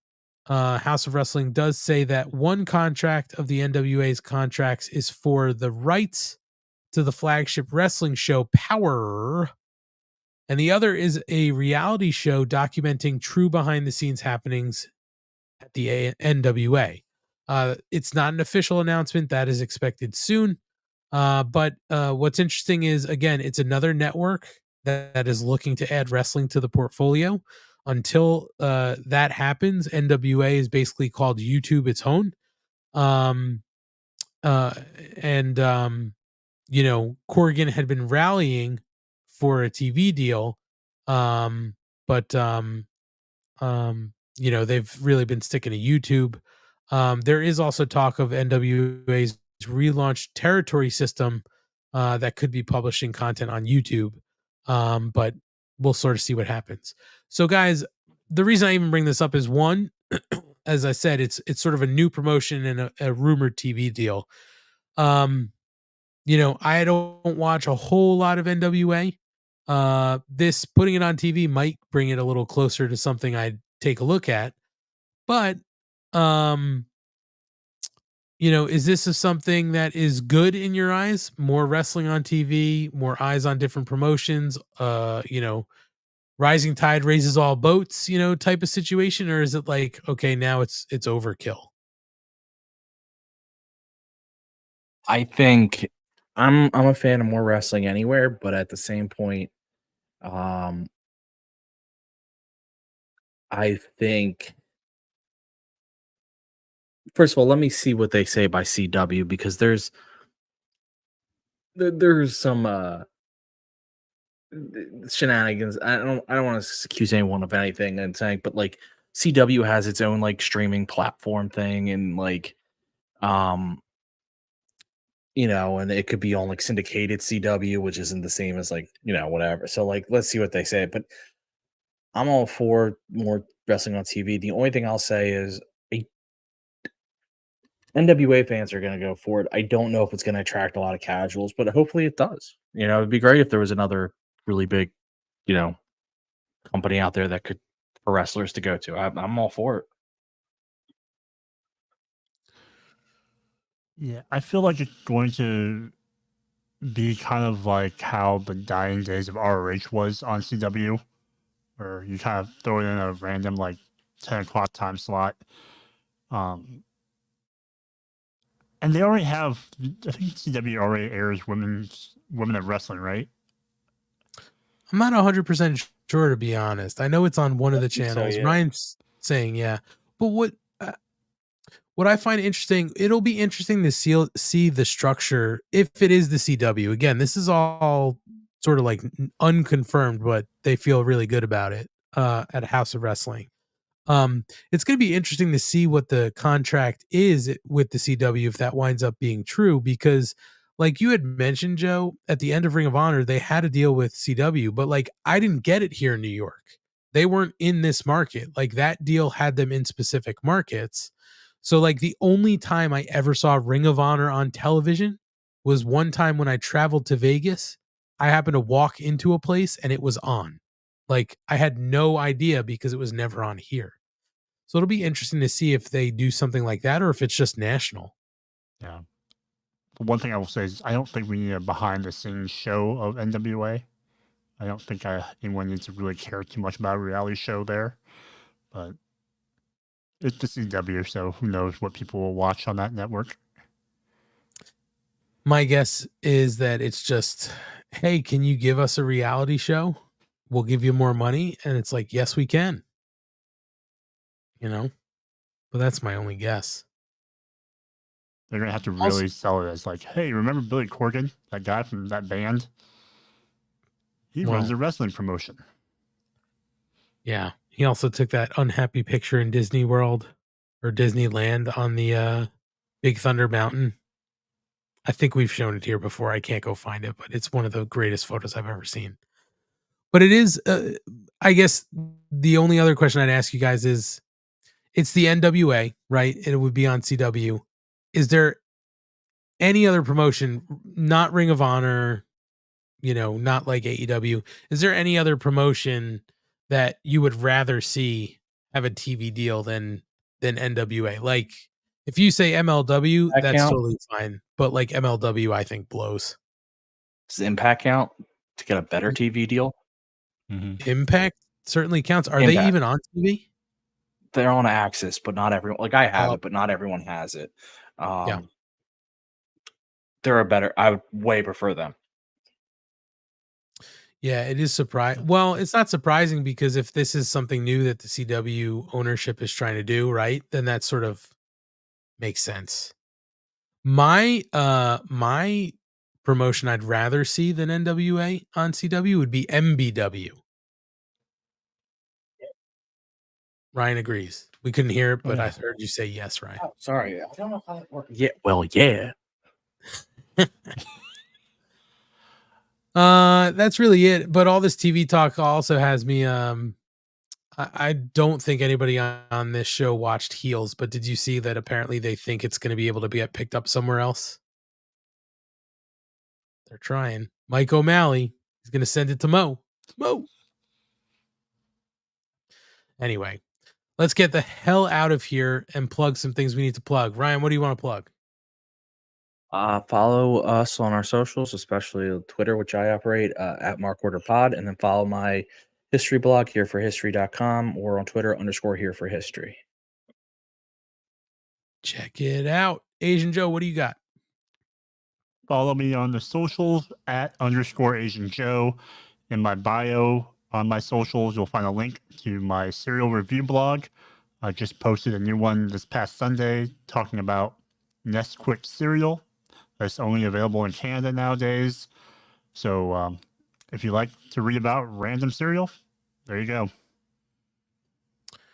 Definitely check it out. It's a good read. I don't necessarily have anything to plug. No blogs, no nothing like that. You can follow me on X at AntMoney. You can follow me on Instagram at AntMoney 24/7. But most importantly, follow the Mark Order podcast on our socials, as Ryan said, at Mark Order Pod, X, Facebook, Instagram, TikTok, all over the place. Those follows do help us. You might think they don't, but the follows certainly help us. Thank you everybody who watched along live tonight. We appreciate you guys out there. So thanks for checking us out again live. If you are listening in podcast form, we love you too. Thank you so much for checking us out in podcast form. If you are listening in podcast form and you haven't subscribed to our show wherever you're listening, please do that. That helps us out greatly. But we are asking everybody to at least head to our YouTube, check out the video podcast, because it's a lot of fun to see Ryan's backgrounds, to see when Kate drops off because her internet sucks, and all that kind of stuff. But also, more importantly, when you go check us out, even if you never head back, even if you don't get the alerts, hit that subscribe button. We're trying to build our YouTube following, and it definitely helps in the algorithms and all that kind of stuff. So head over to the YouTube, hit that subscribe button. It will greatly help us out. If you would like to support us by giving us some of your hard-earned dollars and showing your support for us, head over to our Pro Wrestling Tees store. You can go to the link tree in our bios. There's a direct link there, as well as to all our socials and our YouTube channel. Or you can go to prowrestlingtees.com/markorderpod or search the Mark Order Podcast on Pro Wrestling Tees, and our store will pop up. We've got 4 shirts, 2 front prints, 2 front and back prints. My personal favorite, the 2 mics, is double-sided. Well worth the money. And money that you spend there does come back to help us and fund parts of this show that we need to have funded, like our streaming platform and all that kinds of stuff. Stickers that we used to do. Remember stickers, guys? Wow. What a day. Stickers. There it is. Joe's got his old sticker. Love it. So that's going to be it for us tonight. Don't forget Saturday special bonus show and Under the Influence watch along with me and Mrs. Money for sure. We'll see who else might attend. Feel free to jump in the chat and chat along with us. I know it's a Saturday night, but it should be a lot of fun to watch Collision and a Battle of the Belts where I'd almost put money on nothing changing hands. So make sure you tune in and check us out. And we will be back next week for our regular show at our regular time on Wednesdays here on the Shining Wizards Network on the Mark Order Podcast.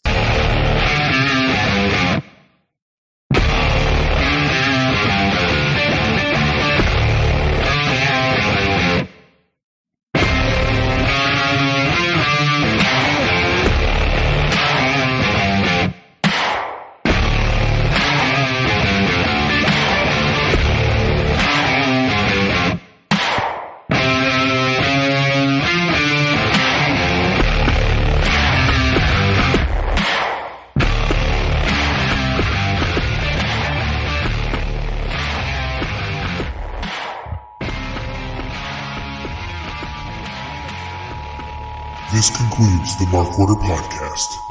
We now return you to your regularly scheduled programming. Join the Mark Order.